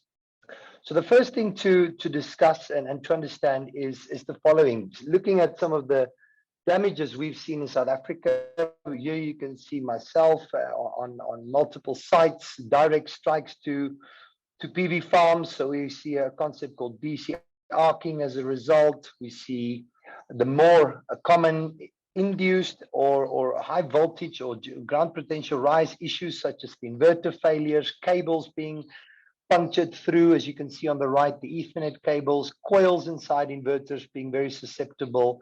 And we see this damage happening quite a lot. It has been so much so that if we look at statistics, now South Africa doesn't want to release their statistics yet. We have really approached guys like Aon and others to release data, but it seems to be still quite hush-hush. But at least we can see data in Germany, where for a 10-year period in a country that has 10 times less lightning than South Africa, we can see that more than a third, or at least a third of the time, whenever there was a damage to the facility, it was caused by lightning and or surge events. So definitely a big impact inside the PV farms is a result of lightning and or surge activities. Those that are let's say, attached to an association or even at the Bureau themselves might have seen that the Part 1, Part 2 wiring code of embedded generation standard has been out for public comment for a while. We envisage that the standard will be adopted early next year. And in the standard also, we understood and have addressed the lightning and surge protection issues such that we have asked for a risk assessment, and then we will show you when that is required. We have mandated the use of DC surge protection devices from residential installations all the way to large commercial sized installations. The AC surge protection devices requirements depends on the simplified risk assessment method, which was adopted in October 2020 by the Part 1 of 10142. We will discuss the use of telecommunication surge protection devices. So here the standard as well says that if you are using a conductive telecommunication system, such as an RS485, that the telecoms surge protection device is then also required. So it is a mandated item as well. I'll share with you the earthing constellation from the SABS that we have put forward as a typical example. And then you will also note that in the new COC's test reports, both the wording surge protection and lightning protection has been incorporated and is very important for someone to start looking at. The principle of a risk assessment is such that we want to look at the risk of this building or the risk of this PV system on the building, and we start identifying if there are fire risks, if there are economic impacts such as surges or induced lightning currents. We look at human life, fatalities, and we start understanding that by measuring this risk, first of all, through the risk assessment, we can start implementing mitigation methods such as surge protection, lightning protection, shielding, even the use of fire extinguishers for the fire risk. We want to manage the risk that is posed by lightning. And the only way to do that is to first quantify or assess the risk. It's here out of 10142, Part 1, Part 2, you can see that we have built a matrix.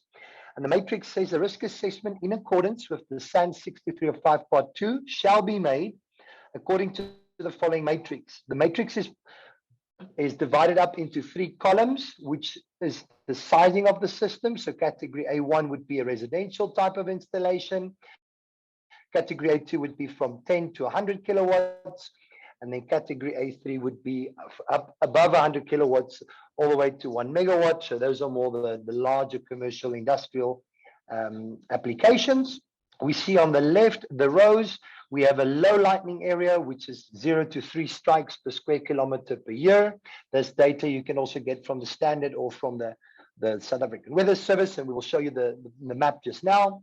We have a 3 to 7 medium lightning area, and then we have a high lightning flash density area, which is above 7. Here you can see clearly marked that if you are looking at a commercial structure as an example, let's call it a 50 kilowatt category A2, if your lightning ground flash density is above 7, it is mandated that a risk assessment be carried out in order to understand what are the associated risks for this installation. We luckily also see that the underwriters as well as the lenders are also putting a big onus onto this lightning protection side, asking also for the lightning protection risk assessment so that they can understand also, what are they underwriting and if their investment is being secured or at least being protected. If we look at the residential section, you see that we do not require a risk assessment because we have already done certain key mitigations such as the DCSPD mandation, shielding, bonding, etc.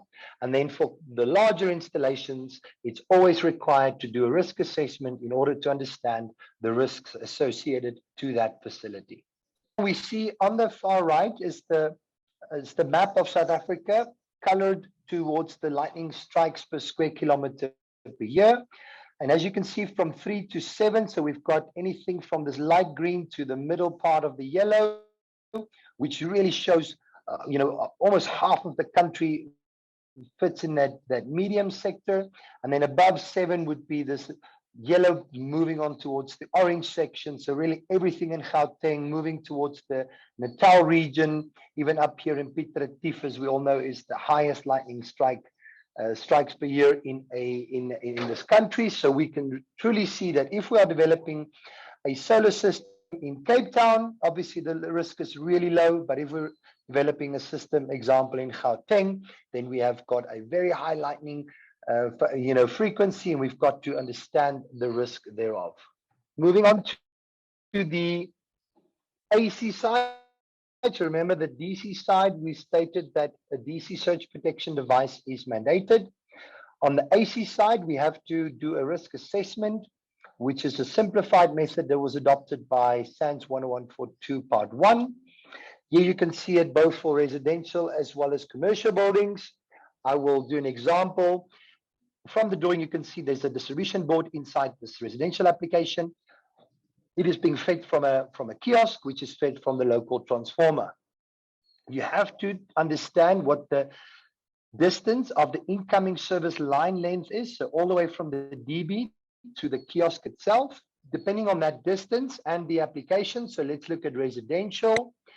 Example, in a suburban area, in an area 5 to 12, so this is Irene as an example, Pretoria, we see that if that kiosk is further than 26 meters away from the house, that you would require a type 2 surge protection device of the value 20 Ka. If the line length is less than 26 meters, you would not require a surge protection device. And this is how you would do the assessment in order to understand whether or not an AC surge protection device is required for your solar installation.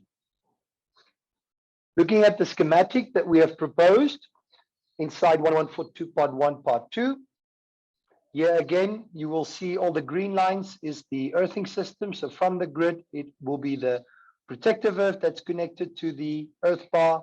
We would then have an earth continuity conductor connecting everything of the solar system, including the panels, the surge protection device on the DC side, the data surge protection device, the AC if required by the assessment, as well as the earthing itself, where you will require an earthing system to be also installed for the PV system.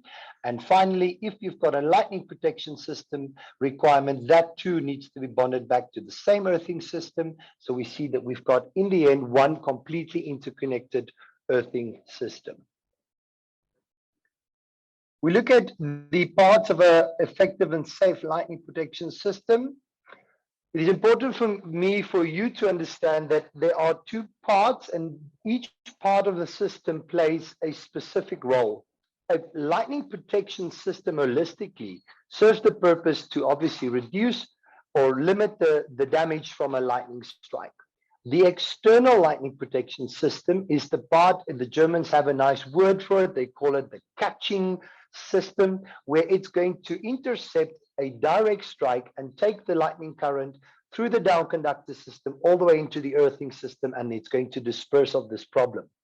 The internal lightning protection system is there to restrict any sparking, over voltages, any sort of issue that's going to be related as a result of the strike in the area or a result of the direct strike itself. So one is doing a physical protection and the other one is doing an internal component protection.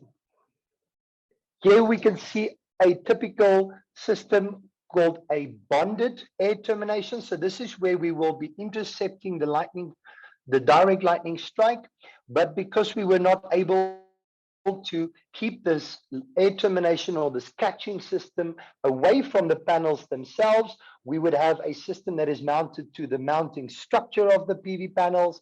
That would mean it is a bonded system, and because it is bonded, the surge protection requirements will change from type 2, which deals with induced lightning, and it'll change to a type 1, type 2, which with also a partial direct lightning current, because we will now have partial lightning currents traveling on the substructure itself. The recommended and obvious best solution in terms of lightning protection would be to put an isolated lightning protection system on. And an isolated lightning protection system is one where, as you can see from the this illustration, it's an LPS that is not physically connected to the solar PV system. Now the lightning will strike the air termination system. It'll go to the reinforcing for the down conduction part, and move all the way to the earthing system itself, never actually entering or having an effect on the PV system itself in terms of a direct strike. And the only resulting measure to take care of is the induced surges, which comes from that direct strike. And this can be handled with type 2 SPDs. So when we start looking at costs, and you'll see it later, we have to have a bonded system with more expensive, higher energy rated surge protection devices, or we spend more on the isolated lightning protection and we save on the type 2 lesser energy rated surge protection devices. And this is where we have to do a cost benefit analysis and understand what is the best solution for this specific facility. The importance of the shadowing of an air termination system is also something that has to be taken into account. The first part is that a shadow from the air termination system, it has two effects. One is called the penumbra or the diffuse shadow, and the other is the umbra, the core shadow. The core shadow is an effect that is linked to the dimension of the actual air termination or catching system. It is critical that we keep the PV panels away from the air termination system in order to not have a core shadow onto these panels. Now, core shadow would cause hot spots. It'll make the solar panels not produce, as they should be. And so this is something we really need to try and avoid. We can live with a penumbra or a diffuse shadow where it is something similar to a cloud moving over, something like a shadow that's not really pushing a real core onto the panel itself. And these diffuse shadows will obviously have some smaller effect in terms of the efficiency, but it will not harm the panel itself. For the down conductor system, it is important to understand that there are always possibilities to use natural elements. And natural elements would be something like the reinforced concrete, which you can see in this video, or I-beams on an industrial facility, the columns of certain commercial structures. And the idea would be to have this lightning obviously strike the air termination system, so the catching part, and then we'll see that the lightning is dissipated down to the earthing system via the reinforced concrete or via the I-beams or whatever this natural component is from roof to ground level. In order to use this system, we would have to test for it as well. Here you can see some of the down conductors being installed inside the columns, and these galvanized wires that are being installed is there to ensure that continuity exists from the top to the bottom. Because obviously, if we don't have a continuity from the top where we have caught or intercepted the lightning, there is no way for us to take it down to the earthing system. Once we get to the earthing system itself, one of the human life hazards we have to take into consideration is a concept called step or touch potentials. And this is where we have to ensure that someone is not standing by the down conductor system, touching it such that they could be a potential life hazard for them during a lightning strike, or someone might be walking in an area of the earthing system. And we've got to do a design to ensure that these people or these operators of the plants are being kept safe.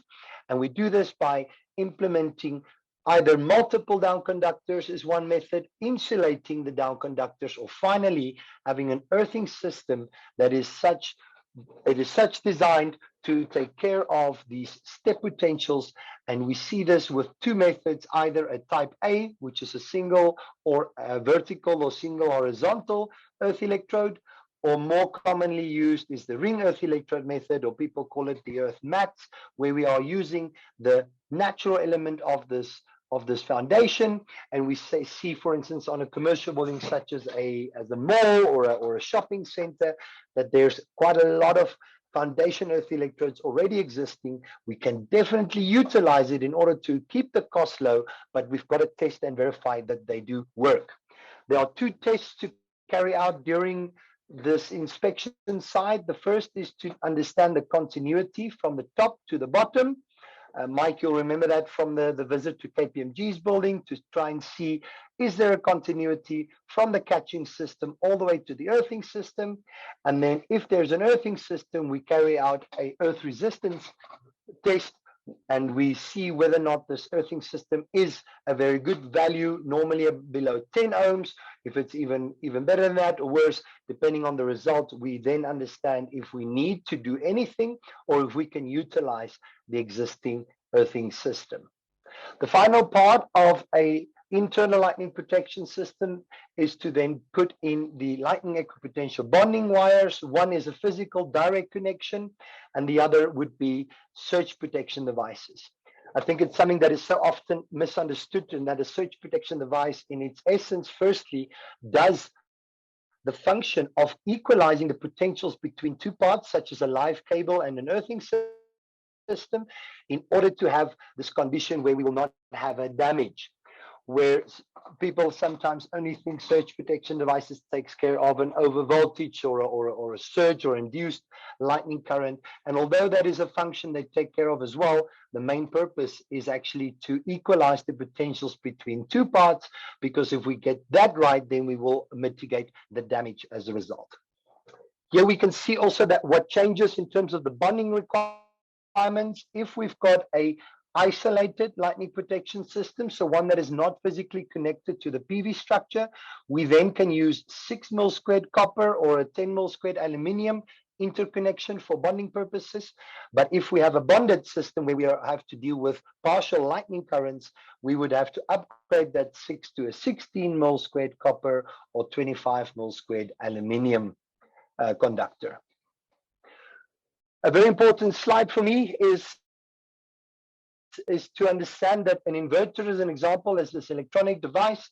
When we are deploying surge protection devices, and that's also why we are mandating the telecommunication side inside the embedded generation code, is that we often put an AC or a DC arrest in terms of the power side, and that is fine, but we see 90% of inverters failing in the market is as a result of people not actually taking care of the data connection, leaving an exposed point into the inverter with the data communication line, and especially with the string inverters, there aren't certain modules or cards that can be replaced. So if the lightning is coming on the data network, it is not protected by a surge protection device. It damages the entire string inverter, and you need a total replacement. And this is something that is so often overlooked in having that people are not fitting surge protection devices on the data network as well as on the power network. Something different to do, and this is important again, remember the risk assessment. The risk assessment is by no means a method to find out how much lightning or surge protection components can be specified in the project. It is to understand the actual risk as a result of lightning. One of these examples is shown here, called routing of cables, and also the other is shielding of cables. We see that on the example on the left, if you are routing your cable to the first panel and you start hopping to the end, and then you come across to the next string and you put these all together, you're creating one extremely big loop. And very simply put, the bigger the loop, the bigger the influence of an induced lightning strike would be, because it excites the voltage to an extremely high value. The other method, or the recommended method, is to actually run up the panel still, but then to come down back to the inverter and then to run the other string on the other side. And although this might cost you more DC cabling, the benefit is that you have a very small loop, and so you will have a very smaller effect in terms of induced lightning causing high voltage conditions. Similarly, we look on the right-hand side for residential application. If we have the DC cables going to the actual facility, it is imperative that we shield these DC cables or these telecommunication cables, because if we shield these cables, we actually allow for surges or induced currents to attach to the shield itself, which is kind of like a self-sacrificial unit, and it will take the surge and lightning, or the surge and induced lightning condition, and it will shield or protect the inner cores. And this is a big method whereby you can actually make your system stronger in terms of being strong against the surge or lightning condition, which does not require surge protection or lightning protection products. These are simple installation methodologies such as stringing methodologies and shielding of these cables. It's important to note that even if you put a cable inside, example, a PVC conduit as a shield, it is not a shield. The shield has to be of a conductive material, something like a Bosal galvanized conduit or a P2000 tray, or even a cable tray with a lid on will act as an actual shield. Very important though, which is often misunderstood in the larger IPP farms, we see that especially they might procure shielded wires, but they don't actually connect the shield to earth at either end. So an unearthed shielded wire is also a completely useless piece of equipment because there is no purpose anymore for the shield. It actually requires a physical connection to the earth itself.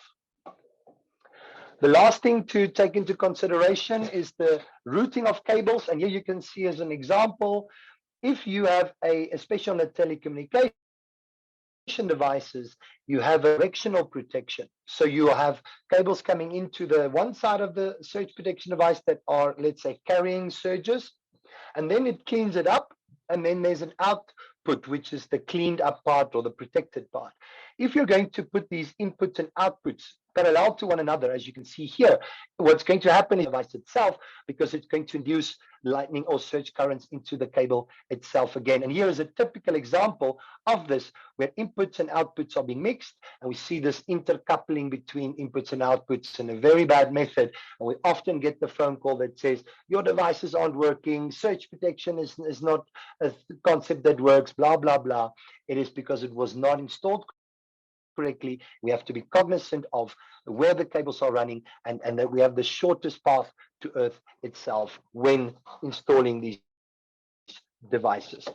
I end with two slides. The first is about the cost analysis that we see so often becoming a dispute.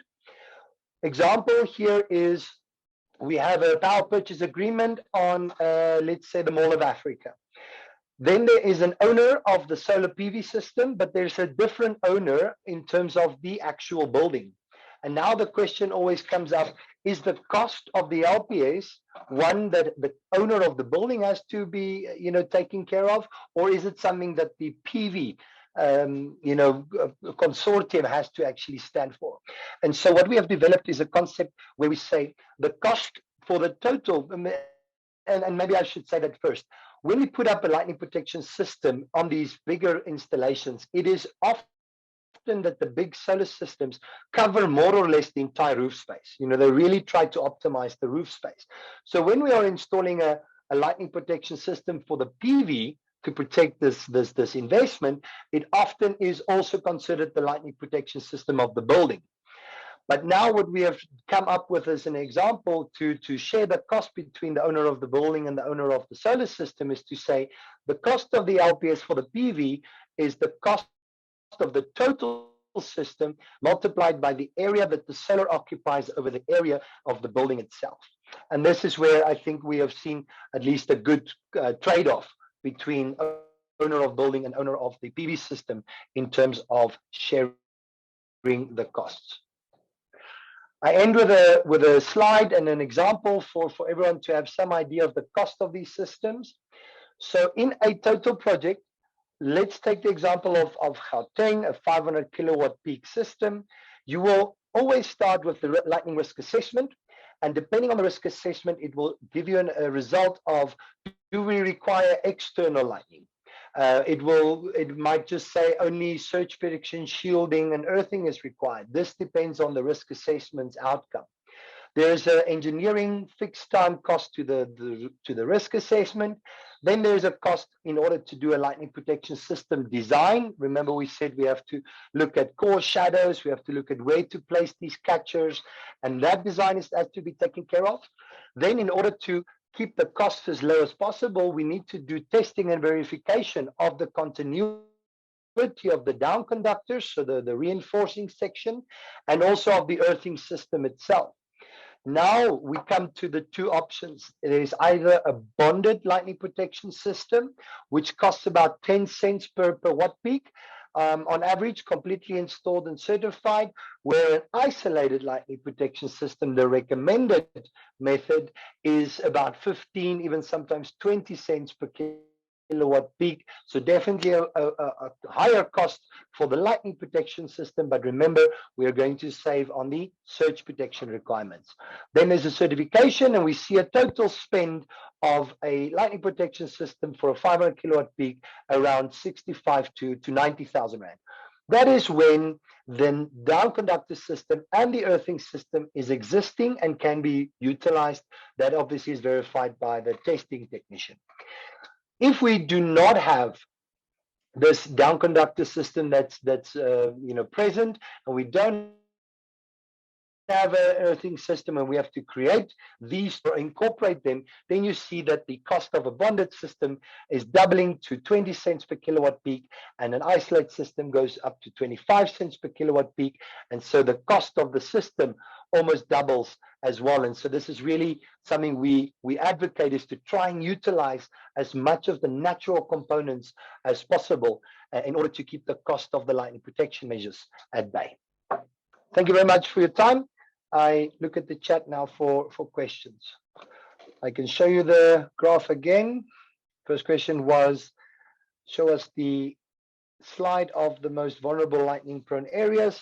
So to answer it, it would be Gauteng, the biggest parts of Mpumalanga, and also the parts, the northern parts of Natal is the worst affected. But if you look at anything that's yellow or orange, it takes into consideration almost half of the country. So we start looking at Northwest, Limpopo, Free State, that are all prone lightning areas. Justice is saying that he has been told the webinar will be available on the AreP website. Carol, I presume this is something you will be sharing with the group? Yes, absolutely. Alexis, I think there's one. Ayanda wanted to know, on an existing building, is the default to bond to the air termination? That's the last question we really have time for. We are going to be making the presentation available on the website, and yes, if we can just quickly cover Ayanda's question. On an existing building, do we default to the bonding? Yeah, the answer. Okay, good. The answer was that it depends. Again, the cost of the surge protection side. So the easiest, lowest cost on the roof itself would be to bond to the existing lightning protection system. But then you will have to upgrade the DC arresters from type 2 to type 1 and 2 combination units. So that cost you'll have to compare and see what it is. Typically on category A2, so a smaller let's say 50 to 100 kilowatt system, it will be more cost effective to just bond to the LPS than it would be to keep it isolated. Okay. That is excellent. On the Q&A. Yeah, Alexis, that's it. Thank you very much. Any other questions the guys will have to leave for later? What I noticed is I think we have had far in excess of 1,000 comments, not 1,000, 100 comments and questions in the chat box. So it's quite a vibrant webinar with a lot of interaction. Alexis, thank you very much for your presentation. As usual, it's been very interesting. Thank you. Thank you, everyone. Appreciate it. It was really enlightening. Mike, you had your hand up. Was there any specific thing you wanted to say, or can I lower your hand? Oh no, I was just kind of curious, why is South Africa so prone to lightning strikes compared to Germany? I don't even think Alexis can answer that one. No, it's easy to answer. So it's basically two big reasons. One is the fact that we've got a lot more heated days, which then brings thunderstorms activities, or at least the creation of clouds. And the second is that we're a country that's extremely rich in minerals such as steel, and we've got all this volcanic type of minerals in the ground itself, so that attracts as well the discharge of lightning itself. Wow. Okay, that's excellent. Alexis, thank you very much. Thanks, Mike. Thank you. Thank you.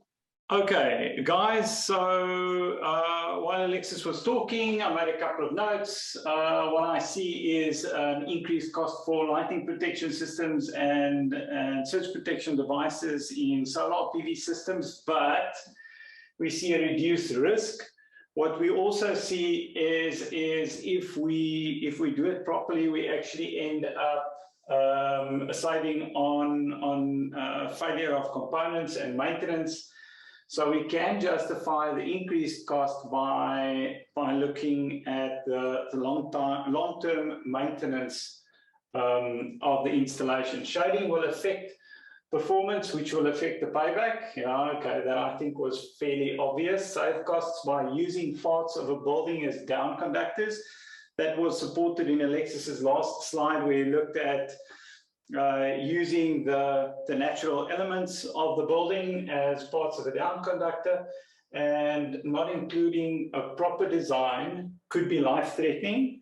That's where Alexis spoke about the step and touch potential. So if your earthing system is not adequately designed and installed, you could end up with life-threatening conditions.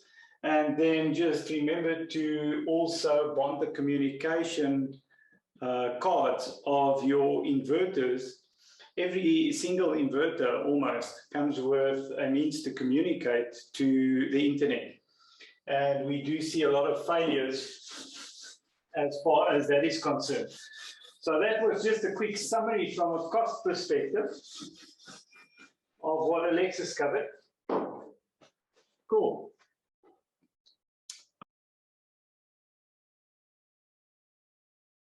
This section is going to cover the pricing of labor and solar systems, where we are going to be looking at cost of ownership and blended rates, as well as LCOE. And the LCOE is short for levelized cost of energy. So after that, we'll quickly take a look at the labor cost. So how do we calculate the cost of doing work? And this is going to be a manual calculation. I don't have slides for it. I was thinking of just doing an example on the whiteboard towards the end of the presentation, and then we can just use one or two examples depending on the amount of time we have available. So when we look at the ownership cost of a system, it's basically broken down into 4 elements, which is the installation, replacement, maintenance cost, and other costs associated to the solar system. So for the installation costs, this represents the total cost of installation. That's a bit of a no-brainer. On the maintenance side, annual maintenance costs are considered to be in the region of about 1% of installation cost. So when we look at an installation of R1 million, then the maintenance cost would be 1% of that R1 million per annum. Guys, that is a rough thumbs up. That is what industry, when I look at tenders going out and I look at discussions, then that is a generalization of the cost for doing maintenance. You've got to be very careful. I know of a site in the Free State where they've got to wash the modules every single day because it's in an agricultural area, and depending on the season, you've got a lot of tractors creating a lot of dust. The dust settles on the solar panels and they have to be washed daily. Now, naturally, in an area where you've got a lot of dust and you need to wash the modules regularly and clean the dust filters of the inverters, you are going to find that your maintenance cost is going to be more than 1%. So component replacement costs, inverters are typically replaced after 10 to 12 years if you use a good quality inverter. James mentioned earlier on that when I spoke with Mike about the 5 to 7 year lifespan of the cheaper inverters, if you buy good quality, a grid-tied inverter, you would be able to extend the warranty of the inverter, obviously at an additional cost to 20 or to 25 years. So you've got to take that into consideration and just have a look and see what the options are that the different manufacturers make provision for. Other related costs would be things like insurance, and depending on how the system is financed, it may include interest as well. But these costs are really, often these costs are, what's the word? You select which costs are important to you based on the site and based on the application. So let's assume the following costs. In year one, we have installation costs of 500,000 Rand. Because it's year one, we are not going to allocate any costs for maintenance for that year because the site is supposed to be brand new. Our other costs would be 37,800 Rand. Now, where does the 37,000? The 37,800 Rand would be for the insurance of the site. So depending on where you are, there would be an insurance cost for covering against things like hail damage or theft. Operating costs for year two. So now our system has been installed. In year one, there would obviously not be any installation costs for year one, but there would be 1% of the 500,000 Rand installation cost that would be allocated to maintenance. There would be the 37,800 Rand insurance cost plus the annual increase for the insurance. That is a rate that is either negotiated with your insurer or your broker, or it is something that is stipulated by the broker or the insurer. So if we just clarify that, your operational costs for year two would be 0 in the installation cost row, would be 5,000 Rand for the maintenance costs, and it would be 37,800 Rand, obviously, plus the, I think over here we worked on an 8% increase. So that is 3,024 Rand that's added to the 37,800. That, if you add all of those values, take you up to 45,824 Rand for operating costs for year two. So we would slot that into that column, seeing that we now understand how those values were derived. So we are going to do exactly the same for year three. Now, in year three, we are going to add 8% to the maintenance costs. We are going to add another 8% to the insurance costs, and then we'll add all of those to give us the total for year three. And this is how we will continue as far as we want in the life of the inverter, so or the solar system. So on this screen, we'll see that we've got different columns stretching all the way up to year 10, and we would be able to see what the total cost of ownership is per year for every year. And right at the bottom, in the bottom row, we can see that the total cost of ownership up to year 10 was an amount of 1.1 million Rand, even though the initial installation was just 500,000.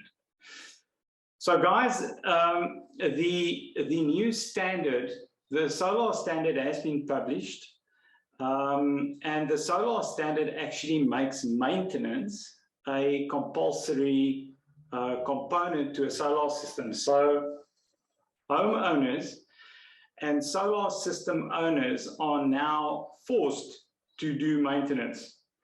This is good and bad. It's bad for the, is it bad? I don't know. Homeowners are now forced to have maintenance done. And if they don't do maintenance, it's fine. But if they have surge issues, if there are any electrical fires, you are probably going to have the insurance industry or the insurance company say, show us that you conducted routine maintenance. And what that really just involves is for you as the installer to have a spreadsheet or a sheet that every time you go out to the homeowner to do maintenance, the homeowner just signs it. So someone will just keep a schedule of maintenance that was done on an installation.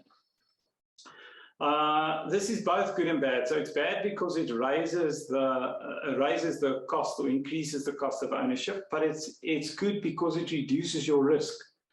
So even though we can see it as a negative, it actually puts a very positive spin on solar system ownership, not just from a safety point of view, but also from a contractor and installer point of view, because it now gives you an additional service that you can price and make provision for.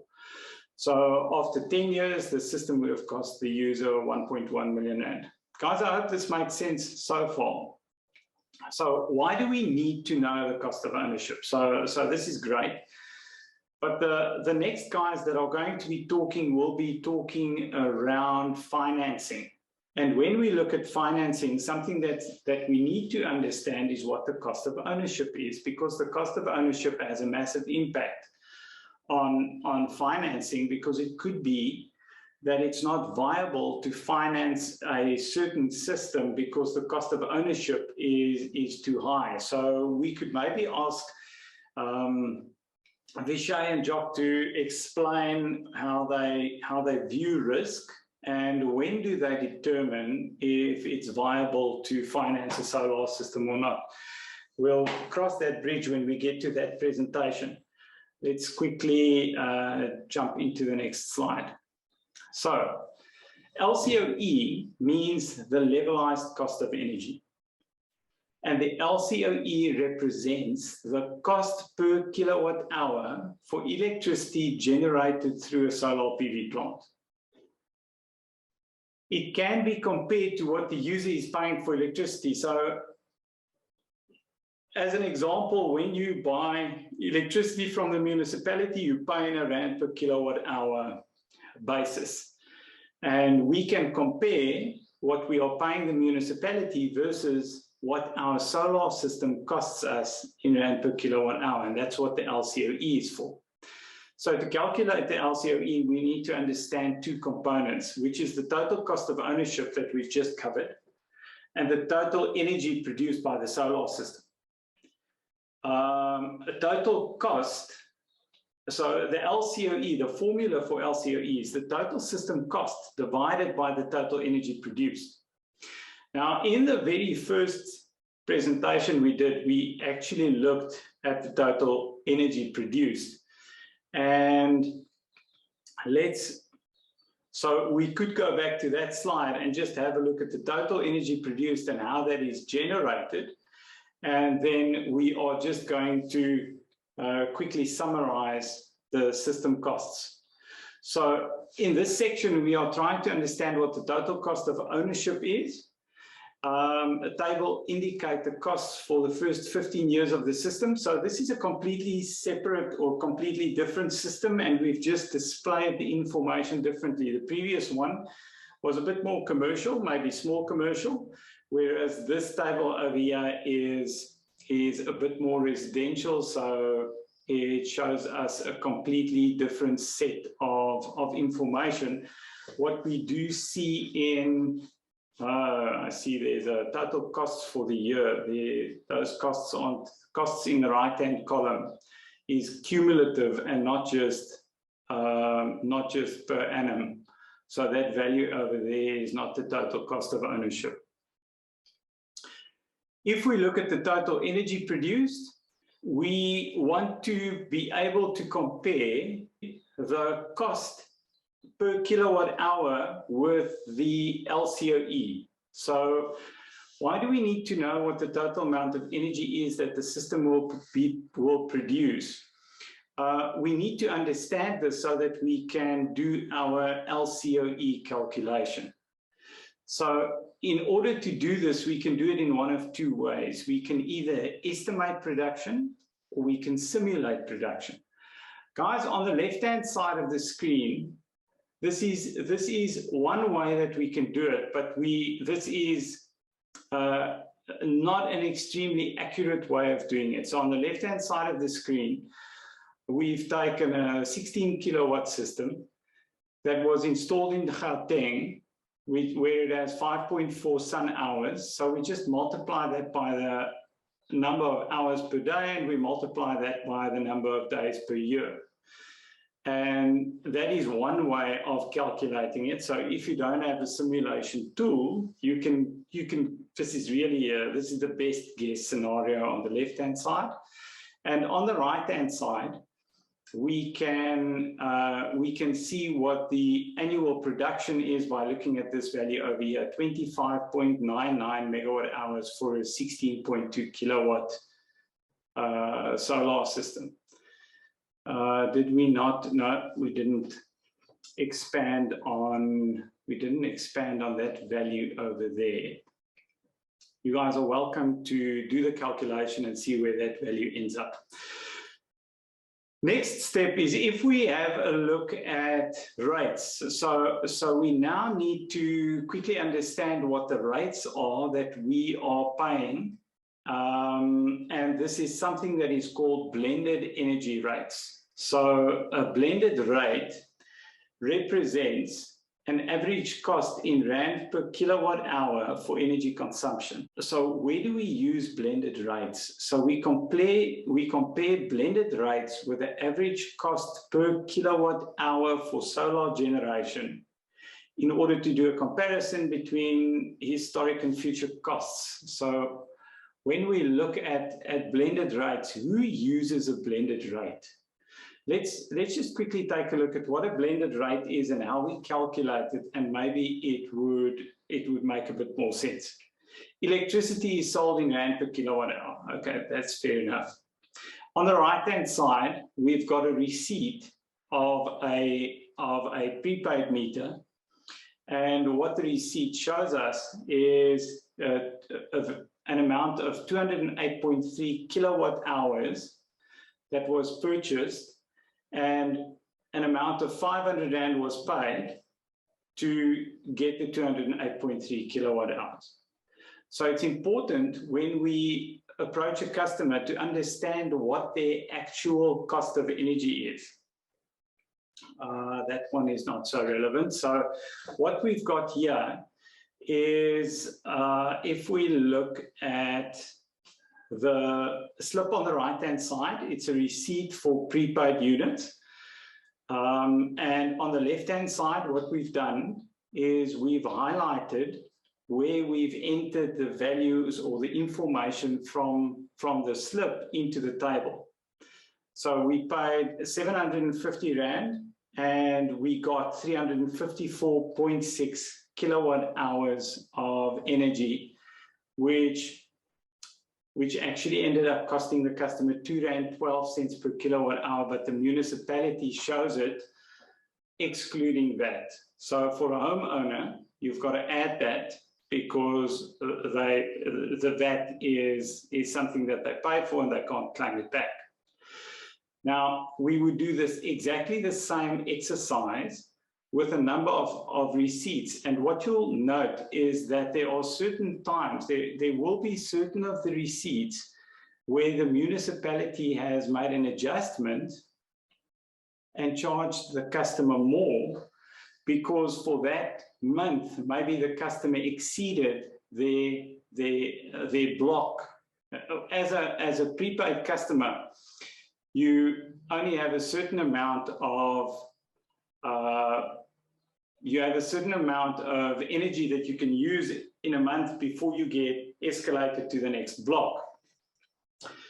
If you get escalated to the next block, your rate increases. So we've got to see what the customer is paying and what the customer is buying. What this does is this gives us a very good reflection of what the customer's average costs are for energy over a long period of time. So if we add all of those costs in column C, and we add all of the energy we got out, or we got in return, we would be able to arrive at a value that is called a blended rate. Now, the blended rate is what the customer is actually paying for energy. And we will be able to compare this rate with what the solar PV system costs by using the LCOE calculation. Now, when we start looking at the payback period of solar PV systems, we'll see that the blended rate, every year, the municipality or Eskom increases the cost of energy. This is a rate that is negotiated with NERSA. So Eskom negotiates the rate for energy with NERSA, and NERSA approves it. And so we know what the next couple of years are going to look like as far as energy costs are concerned. So this particular user will be paying R5.18 per kilowatt hour in 2029. It feels like 2029 is far away, but time goes by really fast, and it's actually not that far away. So we know the blended rate, but we still don't know if it's viable for the solar system to be installed, because the cost of energy for the solar system may be higher than it's paying. The next thing we need to do is to be able to compare the blended rate with the levelized cost of energy. So to calculate the LCOE, we need the total cost as well as the total energy produced by the solar system. So LCOE is installation costs, maintenance costs, component replacement costs, and other related costs. And then the total energy produced would be your total amount of sun hours, less losses and degradation. I think use a number of, let's just see whether we've done it. We haven't done it. And I actually think we are use the number of sun hours in your respective area, obtain values from a simulation tool such as Helioscope or PVGIS. I think this section, the idea is actually to do a manual calculation, but we only have 3 minutes left. So I'll tell you what I'm going to do is I will do the LCOE calculation and put that at the bottom of my presentation for the circulation along with the video that Anne is going to send. What I would quickly like to do before we continue, something that's important when you tender on a solar system is to allocate the cost of that system, or to identify costs for your, let's say if it's a tender, what guys are going to want to know is, for example, what are you going to charge for the installation costs? When we look at solar systems, you actually have to, depending on how granularly you want to allocate those costs, you've got to define how many, let's take cable, for example.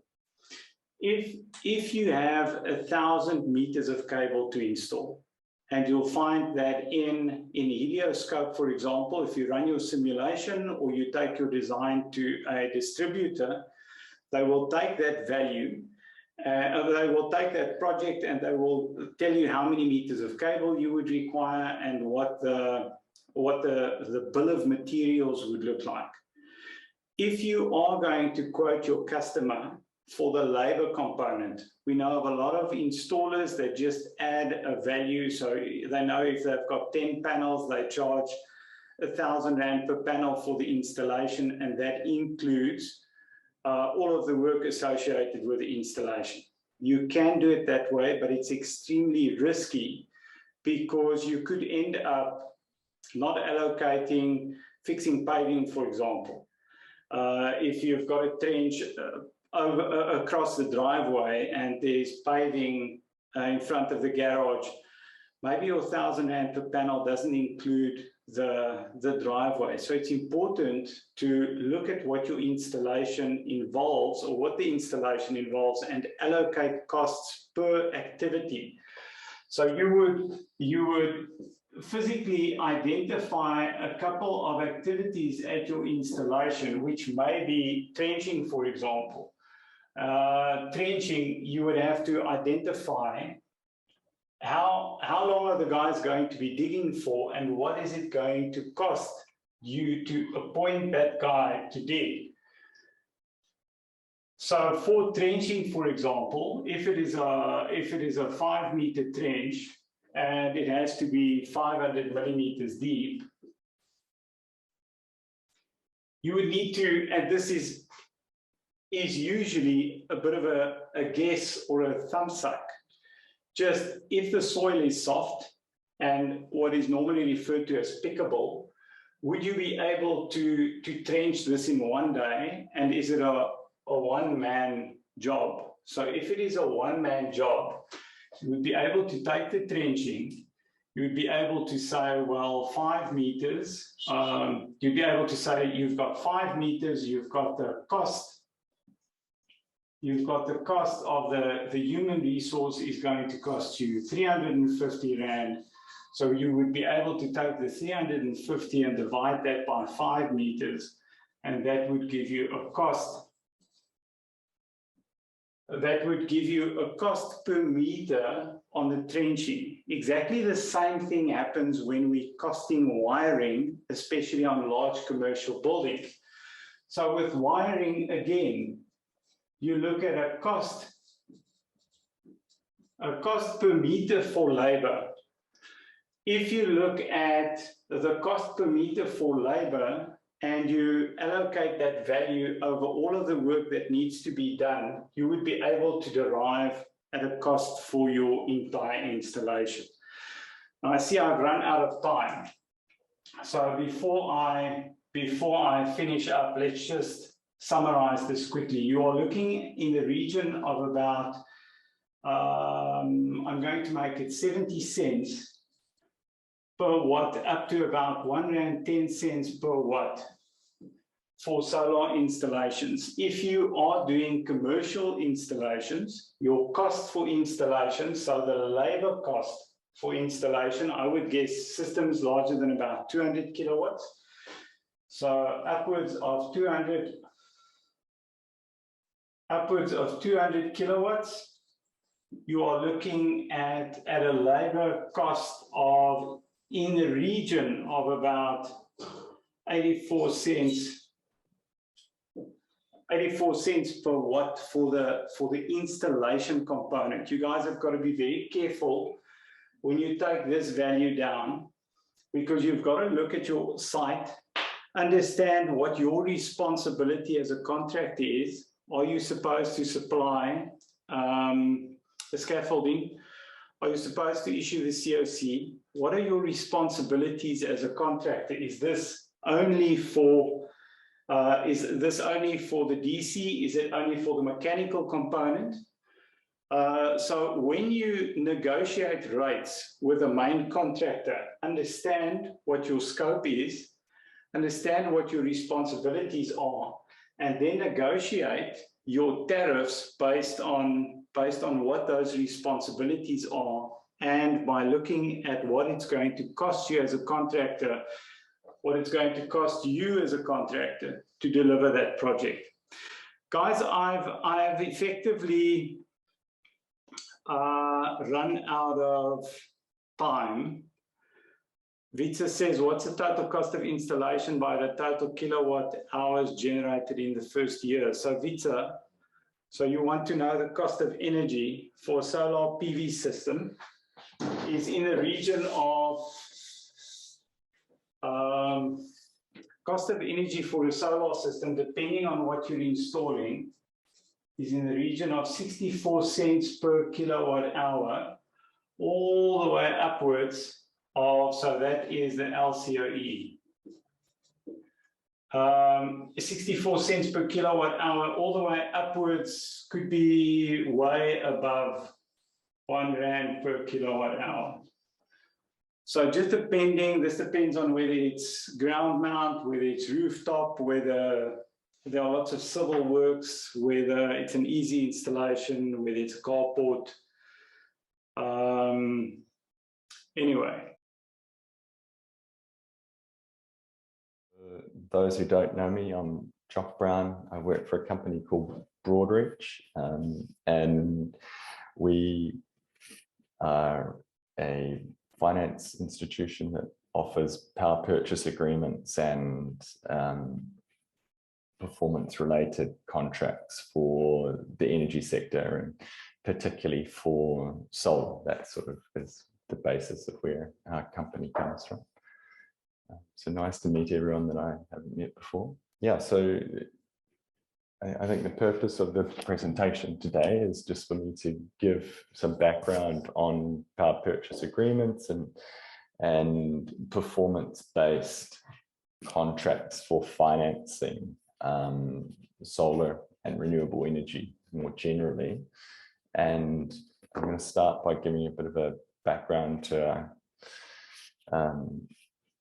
our business, and yeah, we can take it from there. So Broadreach was founded 2014, colleagues Adam and St John.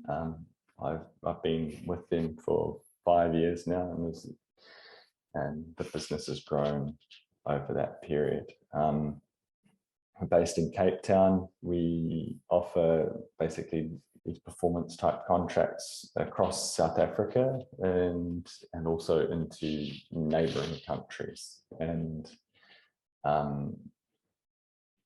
yeah, we have a number of different products that we offer, basically funding for energy efficiency projects for solar PV, batteries and hybrid systems.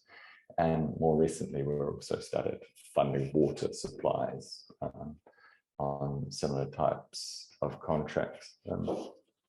Generally, we're working in the embedded generation space, as it's called, which is generally, to put it in perspective, that's sort of a solar project from 100 kilowatts up to about 10 megawatts is the sort of scale that we generally are comfortable with funding and operating.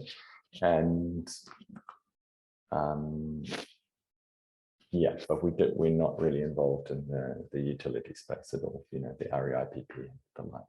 We're backed by a company called Meteor Sustainable Capital, and one of our major shareholders, and we have also recently entered into a joint venture to fund smaller projects with a company called Capital Box. So we also do funding for projects less than 100 kilowatts sort of going forward. So I think to kind of set the scene, I think we all sort of understand the challenges that the energy sector is facing, particularly, I mean, it's a common issue around the world, I think, but particularly in South Africa with tariffs rising,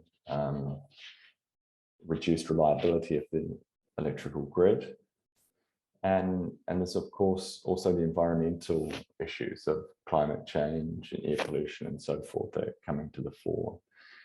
And it's sort of in that environment that we're seeing the emergence of a lot more distributed technologies. This is the solar and batteries and generators that have reduced the cost and allowed going off grid to become a much more feasible thing. And therefore, there's a lot of corporates and businesses that are wanting to generate their own power, reduce their emissions, and have a more reliable supply of energy. And that's basically the space that we've come into.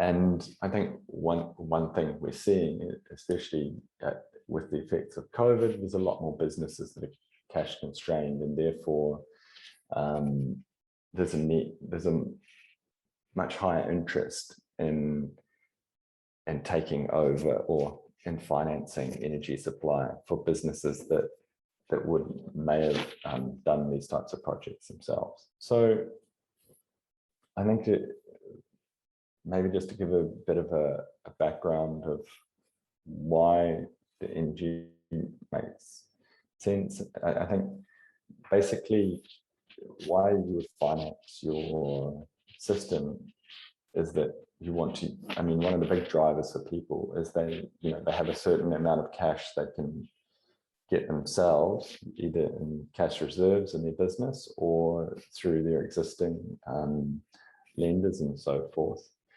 that they are most likely better off using to fund their own business in a lot of cases. And that's where the likes of ourselves and APSA come in, where we can offer them an alternate way to get the energy security and the energy supply that they want, without them having to put in money up front. And we, like all businesses, also want to make a profit, like I guess all of the installers and so forth do. And the way we get that is by taking a return on the capital that we deploy into the projects over the period. And generally, I think, and the reason that solar has become so profitable is that once, even with paying that return to an investor, there's generally a saving for the client or the energy user in funding a renewable or solar project, or at a very minimum, they're getting a better product, i.e. more reliable energy supply, with backup generator, batteries, or whatever else that comes along with it.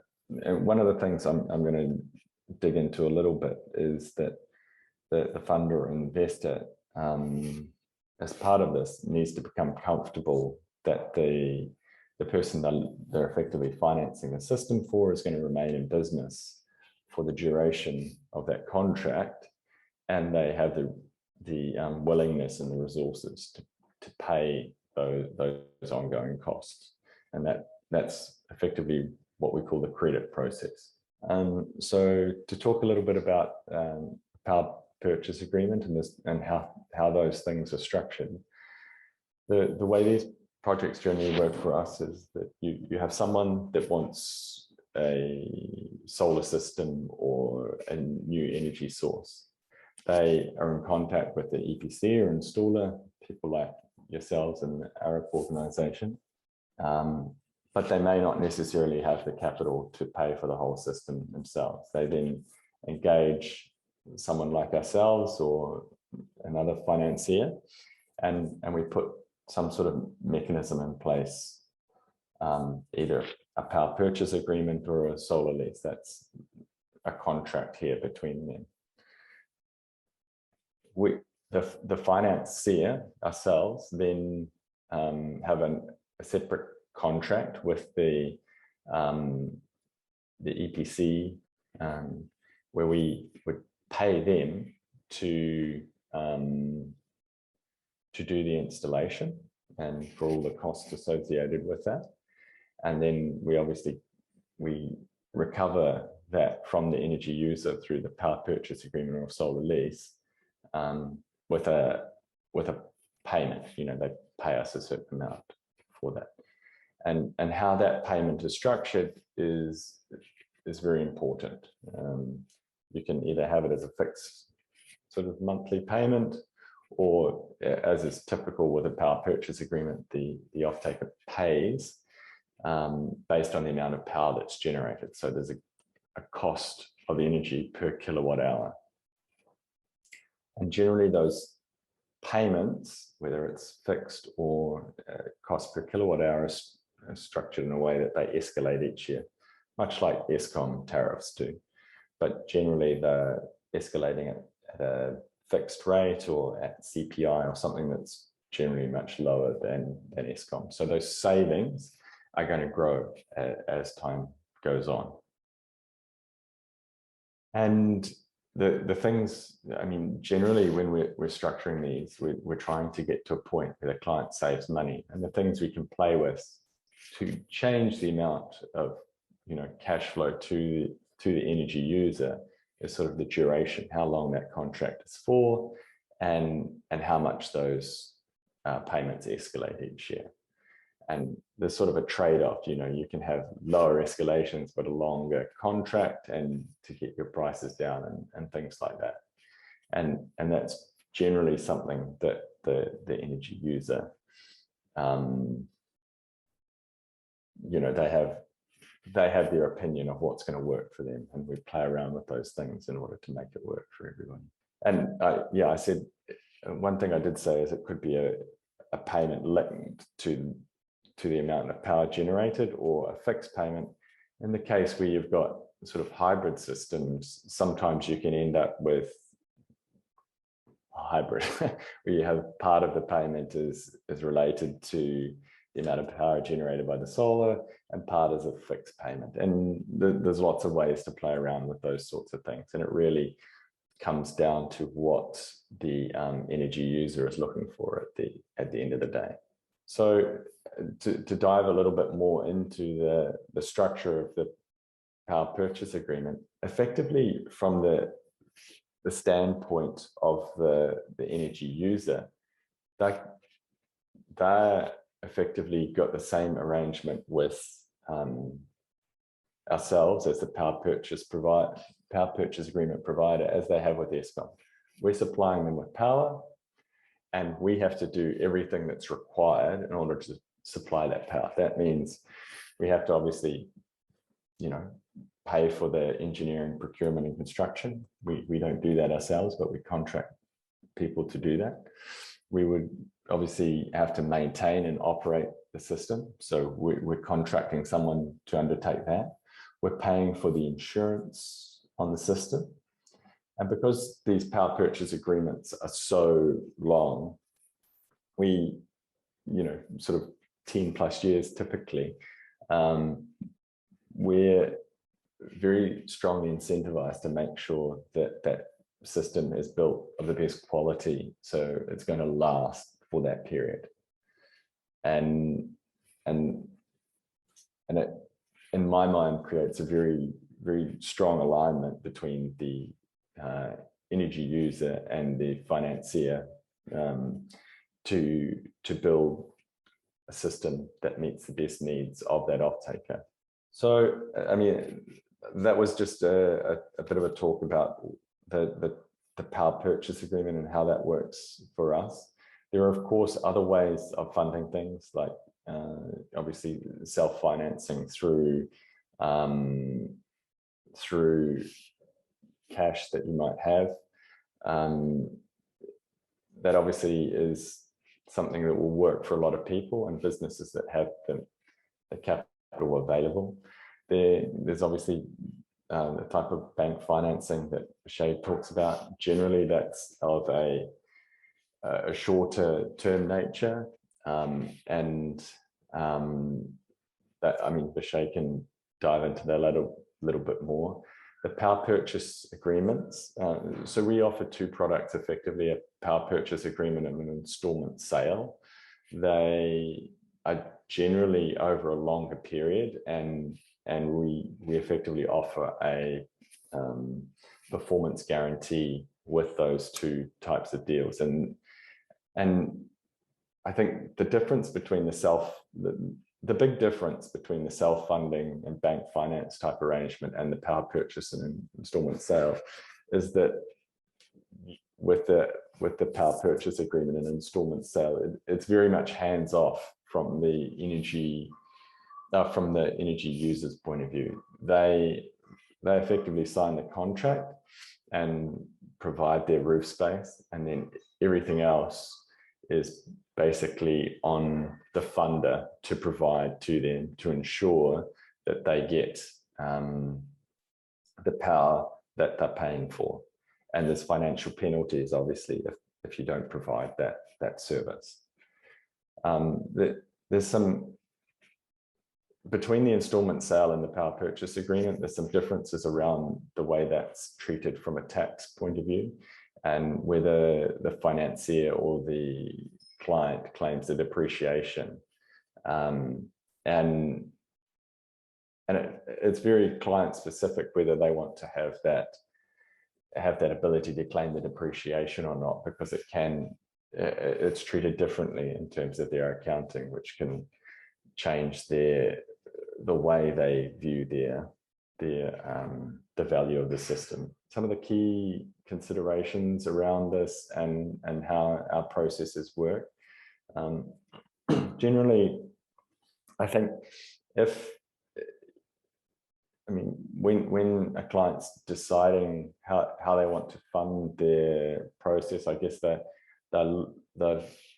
thinking about if they have that capital available, do they have existing finance facilities available to pay for this, and if they do, is there anything else they want to spend that money on? They're sort of the key things.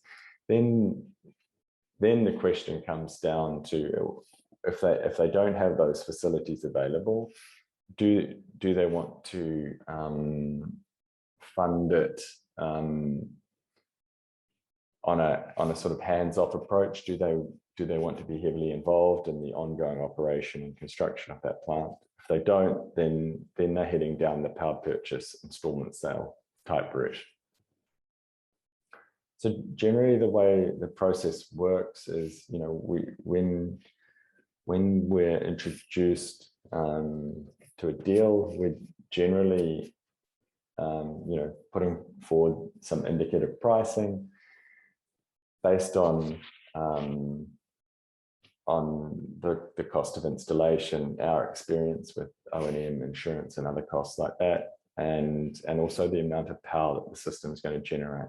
So generally, we're working very closely with an EPC or an installer in that process to get those numbers together for the client. Once we've come to an agreement as to what that pricing looks like, and everybody's happy, we'll then sign an initial letter of intent before we put the agreements in place. And that basically, once we've signed that, there's sort of some critical checks that we want to undertake, and it's to get, if it's not already available, metering data to make sure we understand the amount of power the client's using.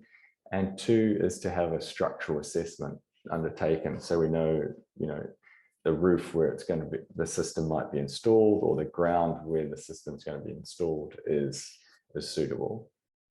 And once we've done that process, we also undertake some financial analysis, and this comes back a little bit to what I was talking about earlier, is that we need to understand, if we're signing a 20-year agreement with someone, we need to understand, or convince ourselves, or convince our credit committee actually, that the business is going to be in operation for the next 10 or 20 years, or however long that contract is. B, that they have the capacity to pay for that. Is this power that we're going to be selling to them, is it replacing spending that they already have on power? And B, what's the value of the system compared to the value of the business? Obviously, we don't want to be put in a position where we're putting in a very valuable energy system for a business that doesn't have a very high value, for example. And so there's a lot of checks around that go on. So we're checking their audited financials. We're asking for 2 years of those, and doing some credit checks around that. And then in addition to that, we obviously have sort of regulatory requirements. There's a law called FECA, which basically requires that we get a whole bunch of sort of registration documents, utility bills to prove addresses, and also IDs and SARS information that we have to ask for by law. And then once all of those sort of checks have been done, we've signed the power purchase agreement with the client. So I thought I'd conclude by looking at a couple of projects where we've actually put a power purchase agreement or installment sale in place. The first one is it's a fruit pack shed in Mpumalanga. You can see sort of on the left there, there's a solar array. It's connected to a generator. You can see the different patterns on the different rooftops of the solar, and basically in this site during the structural assessment, they found that this rooftop here didn't have the capacity to hold all of the panels. So obviously the array design changed a little bit. Some of the panels were moved elsewhere. So it's a good example of why we do structural assessments. And so that this client, they export fruit, they have requirements from the people that buy their fruit to reduce their carbon footprint. And they also were having issues with load shedding during the harvest season. So there was a need to have a backup generator to ensure that they had power when they needed it during their harvest, so they didn't end up losing product. So we were able to put, in this case, it was an installment sale because the client wanted to take advantage of that depreciation credit. And by putting that back into the deal, they're able to reduce the cost. But there's also a performance warranty on this. So there's a fixed monthly installment, and at the end of each year, if the system doesn't produce as much power as it's meant to, there's a mechanism to make good on that with the client. And this system saves the client, including the lease for the generator. It saves the client about 10% on their electricity bills in the first year of operation. And obviously, as time goes on, that's obviously going to increase as the price of power from Eskom goes up. The second one I wanted to talk about is an energy efficiency project. This is where we've installed, so these are quick service restaurants. They have multiple sites around KwaZulu-Natal, and they are trying to reduce their costs in the wake of COVID and so forth. They're trying to do that. The solution is to retrofit lighting, hot water extractor fans, HVAC, and a whole bunch of things, and implement an Internet of Things and a whole bunch of sensors and metering solutions that basically upgrade the controls to the existing devices where they weren't changed out and replaced with, and also to put in new controls on the new energy efficient equipment that was put in place. And this system's sort of saving these quick service restaurants on average sort of 20% on their energy consumption. And when taking the demand charges and so forth into account, they're saving about 30% on their bills. And in this case, the financing mechanism that's offered is effectively a performance contract. So the client doesn't pay for anything up front, but over a period of 10 years, they pay monthly installments, which are linked to the amount of energy that the system that was put in place saves. And so the key thing here is obviously the energy savings and obviously the cost savings. But in addition to that, the client's getting a lot of insight into their energy use and also into the function and reliability of refrigeration and HVAC in their stores, they can see that sort of on a consolidated view, so they know when things are breaking down, rather than having to wait until it breaks down for a few days until they notice the store's getting hot and so forth. They're getting much better insight into the way things are actually operating. So this is a fantastic outcome. I think if you have any questions, now's the time to ask. I've got my contact details there. Jock? Yeah. Thank you very much. There were one or two questions. I think we might be able to take one question. Okay. And then if Ishay is available, we might give Ishay a go again. The question that I think I'm going to pose is, we had a guy asking, one of the attendees asking about residential, financing of residential installations. How would you guys view them? How would you assess them? And would it be something that you would even consider, or is residential really something that should be funded out of a direct capital investment or bond or something like that? Yeah, so we don't fund residential. That the residential or funding of individuals is covered under a different regulatory regime, and it's not something we get involved in. So it would be, Vishay would be the right person to direct you there. I mean, it's typically the banks and the home loan type organizations that dominate that space. Yeah, we're primarily focused on commercial and industrial. Last question from Quibus. He says, how would the solar installation financed impact on the property's market value? Can it rightfully be seen as a value add to the property if it's financed by an external body? So, interesting question.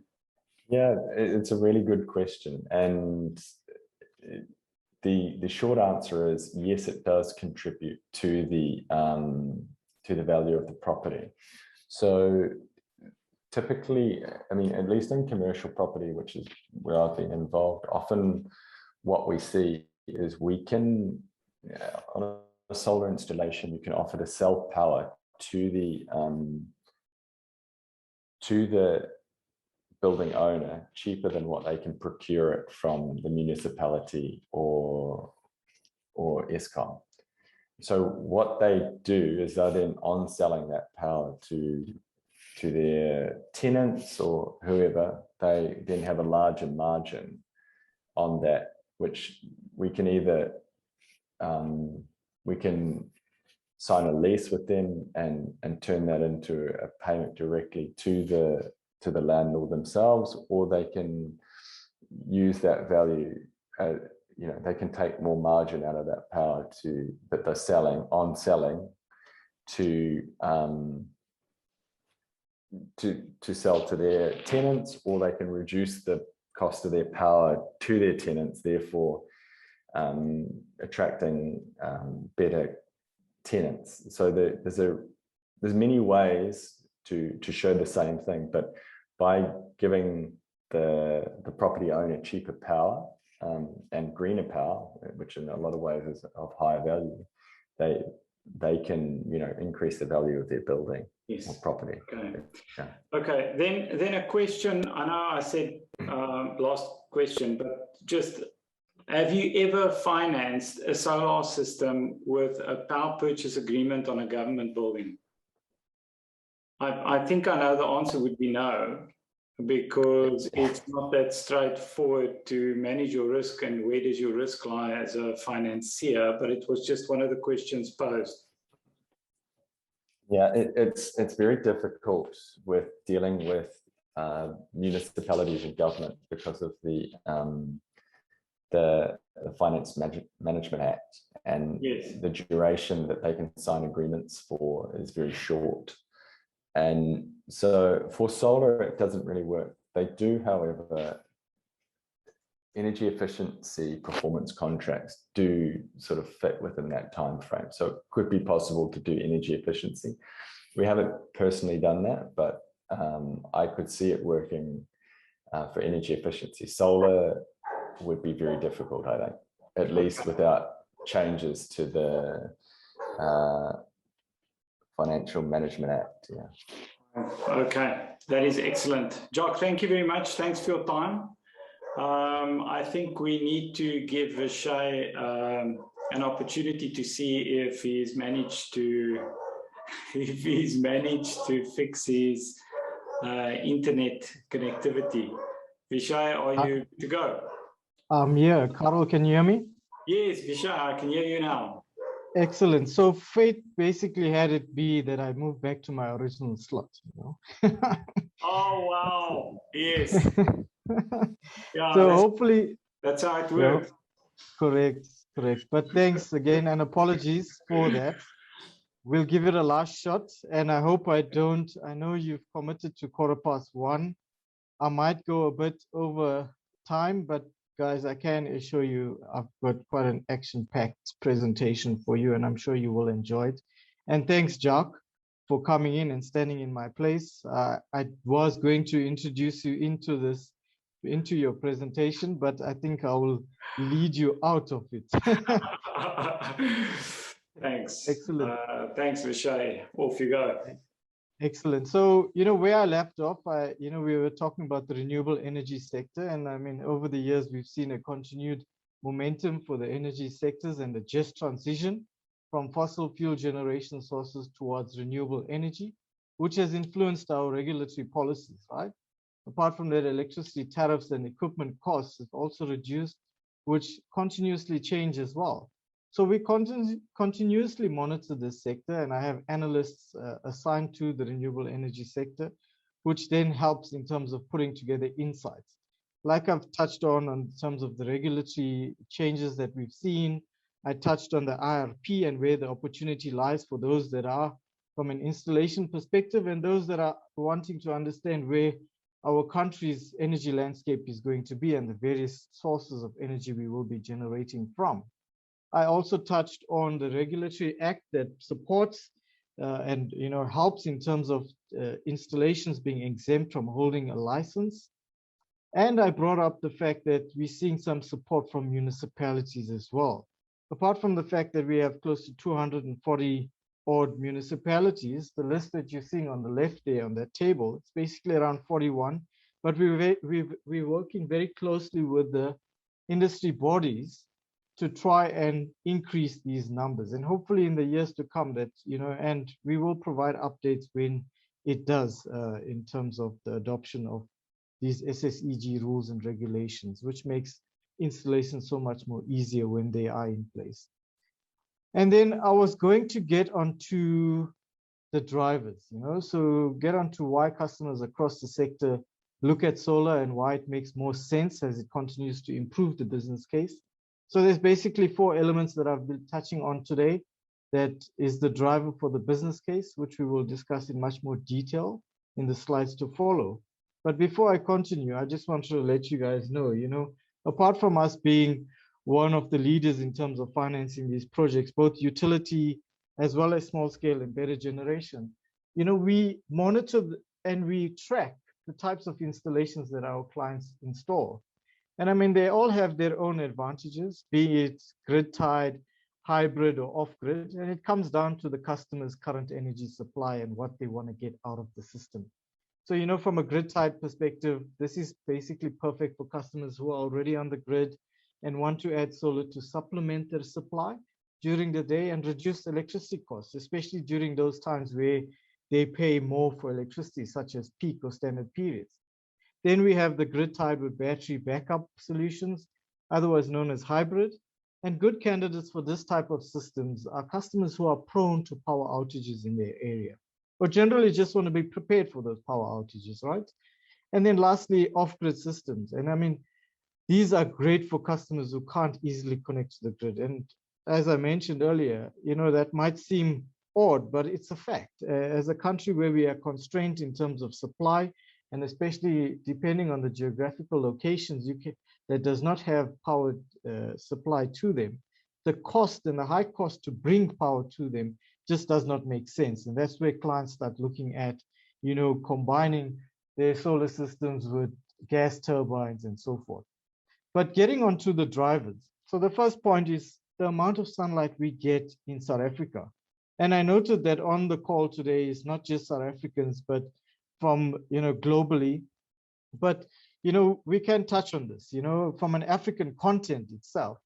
You know, we have what is known as the best irradiation, or otherwise known as, you know, or defined as a sunlight per unit area. So in South Africa alone, we have the top 3 regions. And if you're looking at that map on my right, that which are concentrated highly in red or going into the maroon, those are the likes of the Free State, the Northwest Province, as well as the Northern Cape, which sometimes get close to 13% more energy per square meter than anywhere else in our countries. However, if you are looking at those areas that are green, one might be disheartened and hindered from the fact of installing solar in those areas. But let's put that in perspective. If you look at those worst spots, you know, that are in green, and you had to compare them with the likes of Germany or Japan, who are the leaders in terms of adopting solar, we still get more sunlight anywhere in those green areas than where they get in their countries, anywhere in those countries, that is. So it just goes to show why sunlight is such a good source of energy in the country and the continent as a whole. The next point is, you know, the decreasing cost of solar. So just referencing through my graph that's on the right, and if you look at the trend that's highlighted in red, that's basically the cost of solar. And we've seen that this has dropped quite drastically since the inception of, or the introduction of solar. You know, apart from that, if you look at the maroon line that's increasing, that's basically the global demand that we've seen as many countries have signed up for renewables.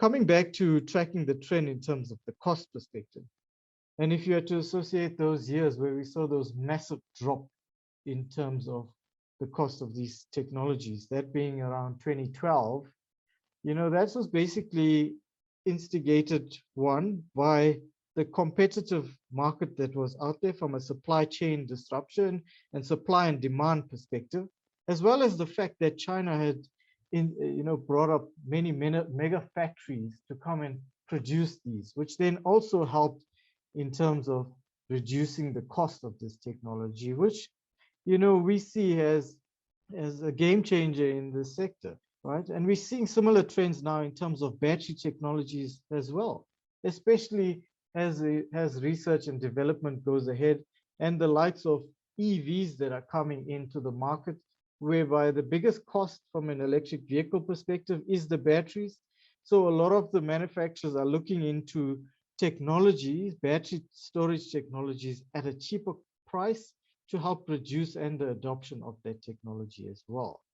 Apart from that, in a local context, from a South African perspective, you know, when you talk about electricity tariffs, you know, is basically defined as the amount that you pay for.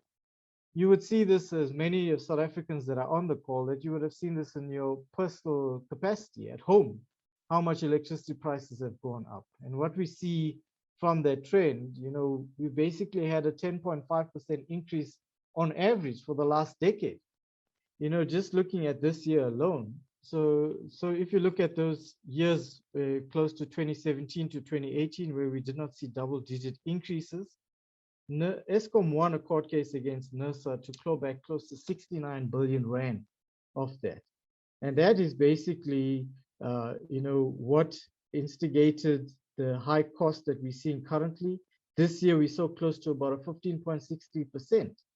Eskom entered into a 3-year multi-determination plan to claw back that 69 billion, which guaranteed next year is going to be around 15% as well. And before I continue, and just to see that I'm not boring the audience, I thought I'll pose a question. Does anyone want to take a jab at what the fourth driver of the business case that we are seeing? I'm not sure if you should put it. If you want the guys to respond to that, they might have to, just type it in. And I see Yaku has typed in darkness.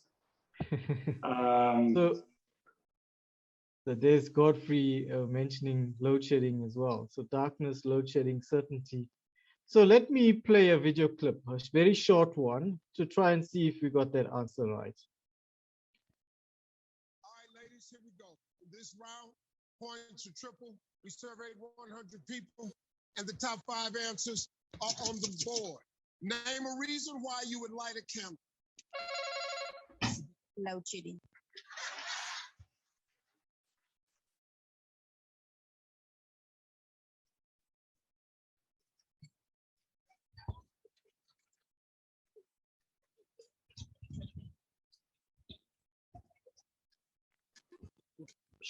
What did you say? Load shedding. Load Shedding. shedding? Yes. When the city puts electricity off for 2-3 hours. Who the hell thought of that? Load shedding.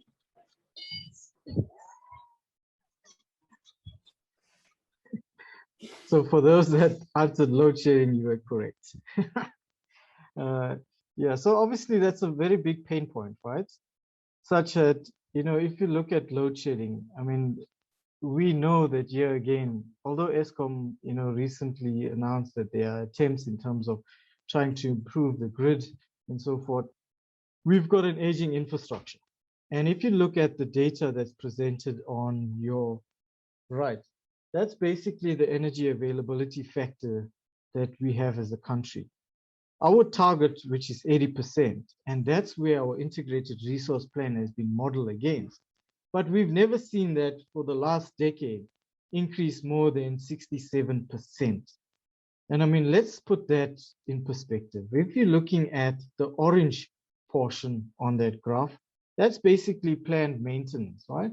And we know as a country, we have to take down equipment and generating units down for maintenance, which is around 6 to 8%.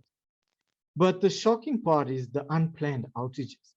If you're looking at that red portion in my graph, we've never had at any given time more than 20% of that available to us.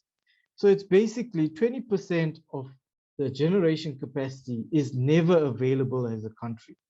And it just goes to show what the constraints are as South Africa and the electricity generation perspective.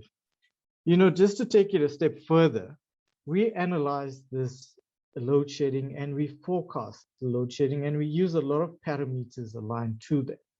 If you're looking at that table there, that's basically updated for the rest of the year. Let me take you a step further back, such that in 2019 as a country, we saw the first ever stage 6 of load shedding. In 2020, the year of pandemic, where many industries were closed and the electricity demand was at one of its lowest, we had more days of load shedding, totaling close to 51 days of load shedding as compared to that of 2019. This year alone, we're sitting at close to 68 days of load shedding, and we're not yet there at the end of the year. Looking at that table that I've just got there, which we monitor the installed capacity, and as a country, we have close to 48.6 megawatts, 1,000 megawatts of electricity. Apart from taking in consideration the planned maintenance, if you look at the unplanned outage assumptions, which I can tell you is basically an actual of close to 11 to 12,000 megawatts, we at any given time, at this moment in time, if you look at the vulnerability of the grid, if we have a generating unit that goes down, we then go into load shedding. And that's going to happen according to our forecast up until close to year end. I mean, you're looking at just that update close to the 13th of December, where load shedding is going to be an issue for us. Apart from the fact that we are seeing and predicting that for the next 3 years, before those REAP projects come online, load shedding will still be with us, and it will be at a worst of state than what we are currently experiencing. So I know I did say quite a lot. It could be quite technical at times as well, but I thought I'll put together, some case studies just to bring everything together, and a few testimonials from the clients. So one of the installations that was done was a Fairview for Fairview Wine and Cheese, and so for those wine lovers, You know, this is quite a popular brand. In 2016, they basically installed a 655 kilowatt system. It cost them close to 6.7 million. And can you imagine in 2016 where the technology was? So they were using panels that were, I think, around 300 kilowatts at that, 300 wattage per panel at that time. So with the advancements in terms of technologies and so forth, now we're sitting at an average of about 430 to 535 watts per panel. So this installation basically offset the client's consumption by 430,000 kilowatt hours. It took him, they had basically close to 1,984 panels for this installation. And just last year, we've done 2 extra phases for him, with this year being looking at taking him completely off grid. But apart from me telling you the story, I thought I'll just let the client tell you what the benefits are as well. My name is Charles Back. I'm the 3rd generation owner of Fairview Wine Estate in Suiderpaal, about 40 minutes from Cape Town.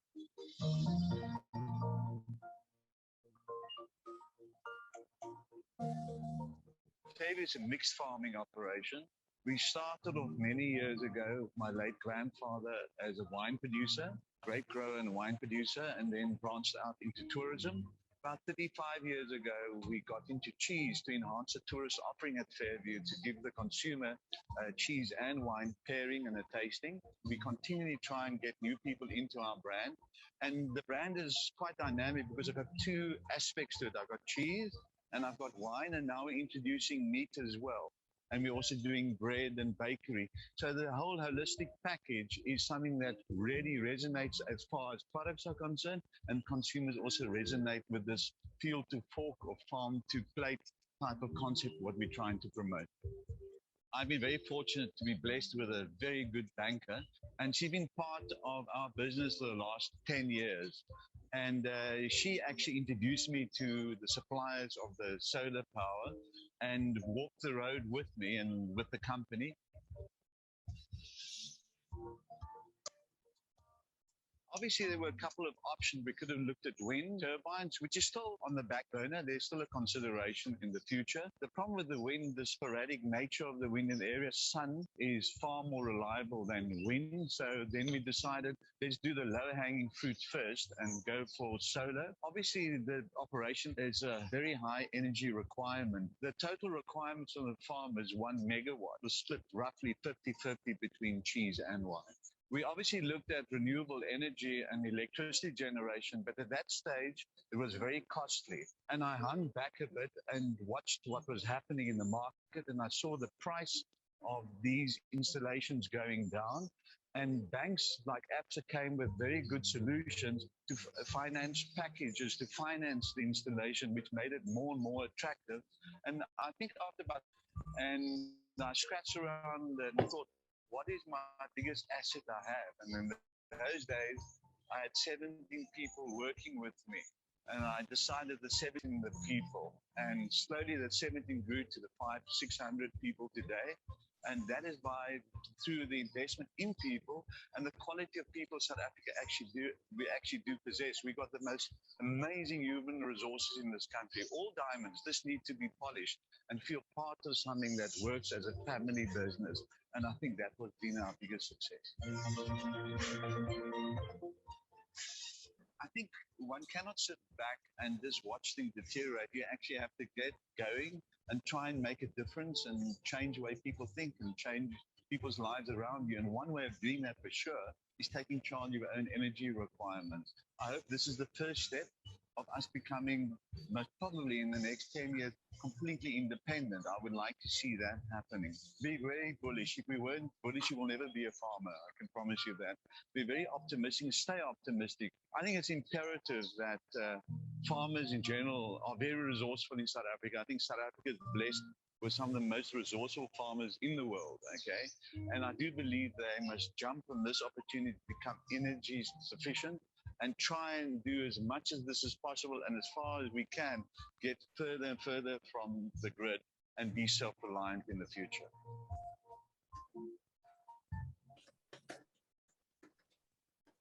So there I basically played this just to demonstrate in terms of the benefits of solar. You know, as much as we talk about reducing our carbon footprint, but from a job security perspective, you know, you heard there him saying that, you know, his employees was the most valuable assets that he had, from 17 all the way to sitting at close to 500 to 600 employees at this moment in time.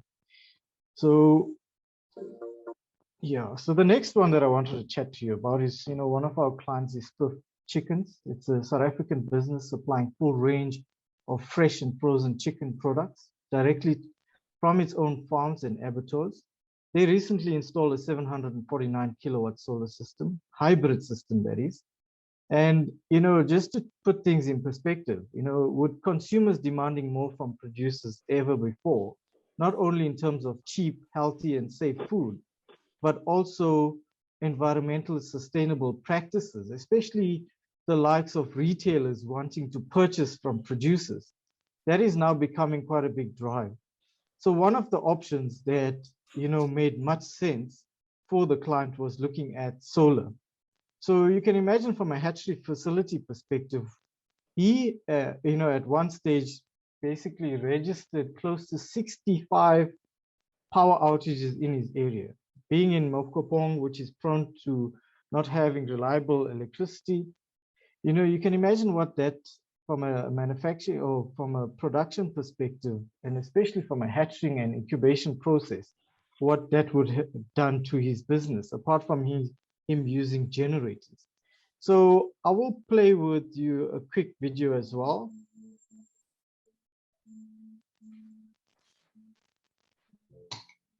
We believe there's a great future in this country, and you know, we're excited about agribusiness. We're excited about what's happening in South Africa, and we've seen with the right partners, there's definitely a future.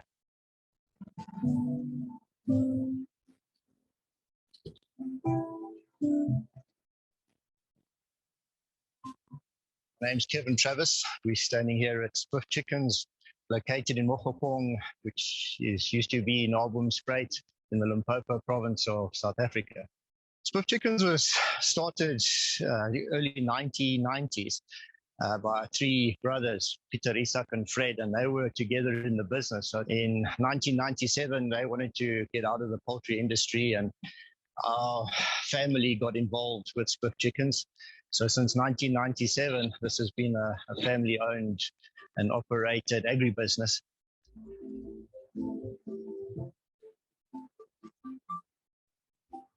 Sustainability is critically important. I think, you know, sustainability and responsibility go hand in hand.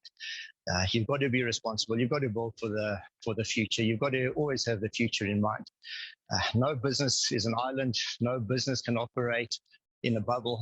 And what we do in our business will impact on other businesses. For Swift Chicken to be sustainable, we needed to have certainty. So what we did is we started looking at renewable options, and solar just made logical sense.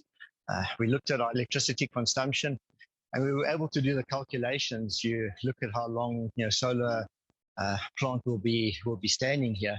You know, we could also justify it as an expenditure, you know, for the long term. Also reliability. You know, we need to make sure that we have a reliable supply of electricity going forward.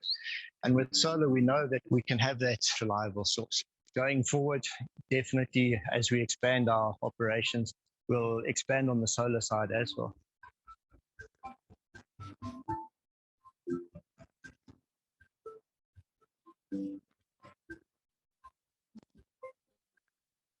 When we embarked on the renewable energy process, we knew that we had to get reliable supplier to provide the services. So our approach was, we've been banking with ABSA for many, many years, and you know, we knew they had a renewable energy division, and we found a supplier who's going to be able to, you know, walk with us not only today but for the next 20 years, 30 years, and beyond. And that's very, very important. ABSA were extremely supportive right from the initial stages of our renewable energy project through to the actual, you know, construction and basically offset the client's consumption by 70%. He's currently, at this moment in time, looking at going off-grid for that site. And apart from that, one of the key messages that for installers as well as those that are looking to install for their own use, solar, we want you to view APSA as your partner.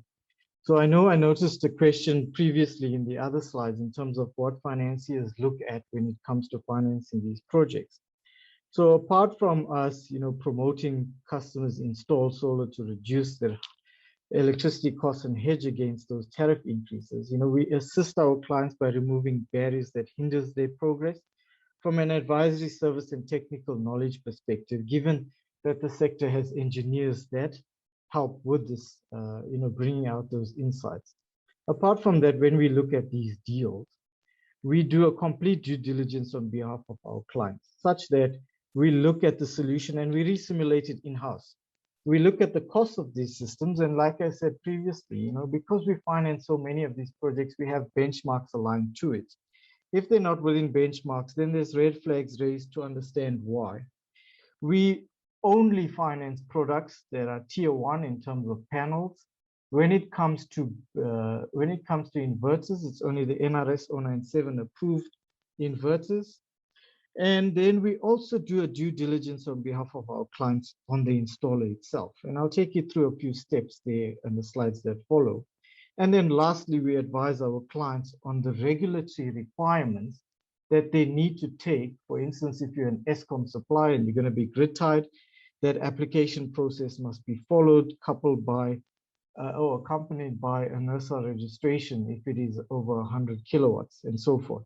So those are the steps that we help our clients when it comes to these solutions. So we have financed many of these solutions, like I mentioned before again, and we have many of these insights. We've seen some nasty installations, but we do not want these to affect our clients. And that's where we find ourselves in a very strong position in terms of advising our clients. Apart from that, is that we have the products that are aligned to financing these projects. So there was a question on residential. So yes, we do finance residential installations, but unfortunately at this moment in time, we only finance those clients that have existing bonds with us. And we finance them in two methods, one being a re-advance. So just to by way of example, a re-advance is basically using equity that's currently in your bond. For instance, if you have a 20-year bond and you've paid in close to 5 to 10 years into that bond, there's equity that's in there that can be utilized to finance these projects. If there is not enough property that can be utilized to then finance these projects. Okay. Shane, yes. You are busy losing a bit of audio. Is it? Yeah, you okay, might want to consider summarizing your slides, because I'm just afraid that you are going to start losing connection again. Okay, I've got last 2 slides left, so I should be done. So on the commercial and industrial space, on business bank financing and making that installment. We also, the key point about our product is we do not treat this as a normal asset finance. So this is basically a renewable energy project, which then is viewed as a cash flow generating asset. And that's where we seek security from. Lastly, interest rates are dependent on the client profile. So that's basically, just some insights. If it does not meet the 5 to 7 year break-even point, we can extend the term to 10 years, but then it'll fall under a different product that we use, either a term loan or mortgage-backed business loan to help finance those projects. Apart from the PPAs, which I'm not going to dwell too much in, one of our partners, which is Broadreach, we do finance these projects. They're a bit more complex than one would think in terms of mitigating risks, such as off-taker risks. And that's where Josh came in to explain on that side. Okay, so, I'm just going to quickly run through this. So in terms of, vetting our suppliers, these are certain criteria that we look at. You can exclude the APSA customer. That's just added points to the evaluation. But certain things that we look at we look at your financials to see whether you are in a stable position and you're not going to close down a business in the years to come. We look at the number of years that you've installed solar, as well as the number of projects and the number of installed capacity from a size perspective. Whether you have the capability of providing turnkey solutions to your client, as well as your footprint and your outreach. And guys, that's all from me. I do apologize. I had to rush through because of the timing perspective, but we will share a lot of these, and the session is being recorded as well. And hopefully you can tap into it at a later stage. Okay. Thank you, Carol. Vishay, that is excellent. Thank you very much. Thanks for your presentation. I am seeing that you guys are the last guys to present. I am going to take 1 or 2 questions on financing. I think there are 1 or 2. We have lost a couple of guys saying that we've run over time, so they've had to sign out. Let's just quickly see if leasing, can an energy user buy out the solar plant at any stage? That's a question from Rowan. I would imagine that for APSA would make provision for guys to settle the debt or the loan. Vishay? Sorry, I broke connectivity there. If you could just repeat the question.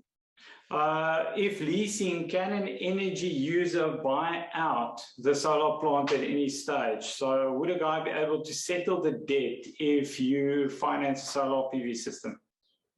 Yes, so we can look at an option which we call a buy and sell agreement to purchase that system. So we will settle that debt and we will refinance it. Okay. That's 100%. Henry says, so there is still no real finance product for the residential market. I think not specifically for solar. Does APSA have something specifically for the residential market? I know Jock said that they don't.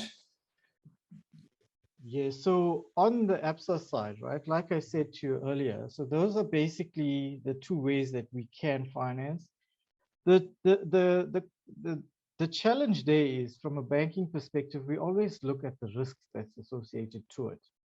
Right? Yes. When it comes to residential installation, the ticket value is quite small. You're looking at about 150 to about 300,000 Rand for an off-grid solution, that is, right? So the administration that goes around it, and you have to take in consideration the current context whereby where we are from an economy and what COVID has done to the economy, where many bondholders are defaulting on their payments. Yeah. So we had to take a view in terms of the residual value of these products. And from a solar installation, the residual value is basically, and this is what we've calculated, close to 30%, because we can basically only resell. Vishay, I think we only heard half of your response because your connection dipped. I actually think I'm going to have to step away from the financing discussion, if that's okay. Guys, would they be able to contact you directly, Vishay, or is there someone else that you would prefer the guys contact? Happy for you to reach out to me. I'm putting my details on the chat at this moment in time, and we can have a one-on-one session to discuss further. Okay, that's excellent. We are going to be sharing the information of the presenters along with the links to the recordings, so they would be able to contact you through that email that is circulated by Anne. Yeah. Apologies for the internet connection. My solar system was being maintained today, so it was unfortunate I could not reschedule, and that is why my Wi-Fi kept on dropping, and the Vodacom reception was just horrible. Apologies. Okay. No, that's fine. That's 100%. Vishay, thank you very much for your presentation. Thanks, Jock. Pleasure, Carol. It was fantastic to be involved, and yeah, if anyone wants to reach out directly, please go ahead and do that. Go That's ahead and 100%. do my details. or on LinkedIn or however you want to do. Thank you very much. There was, I don't know whether we should still answer one or two more questions. I know we said that we would, but the presentations have run substantially over the time. So I think maybe we should just finish the online presentation and say thanks to everybody for joining. Guys, if there are questions, what I would suggest is you're always welcome to send an email to Anne, send an email to me, send an email to Linda, and we'll be circulating the information to all of the attendees. You guys are welcome to contact her afterwards. If there are questions, send an email, but I think I'm going to, in the interest of respecting everybody's time, I see a couple of guys have dropped off already, so I want to thank everybody for their participation, and thanks to all the guys that are dedicated and that have stayed logged in, even though we went over our time.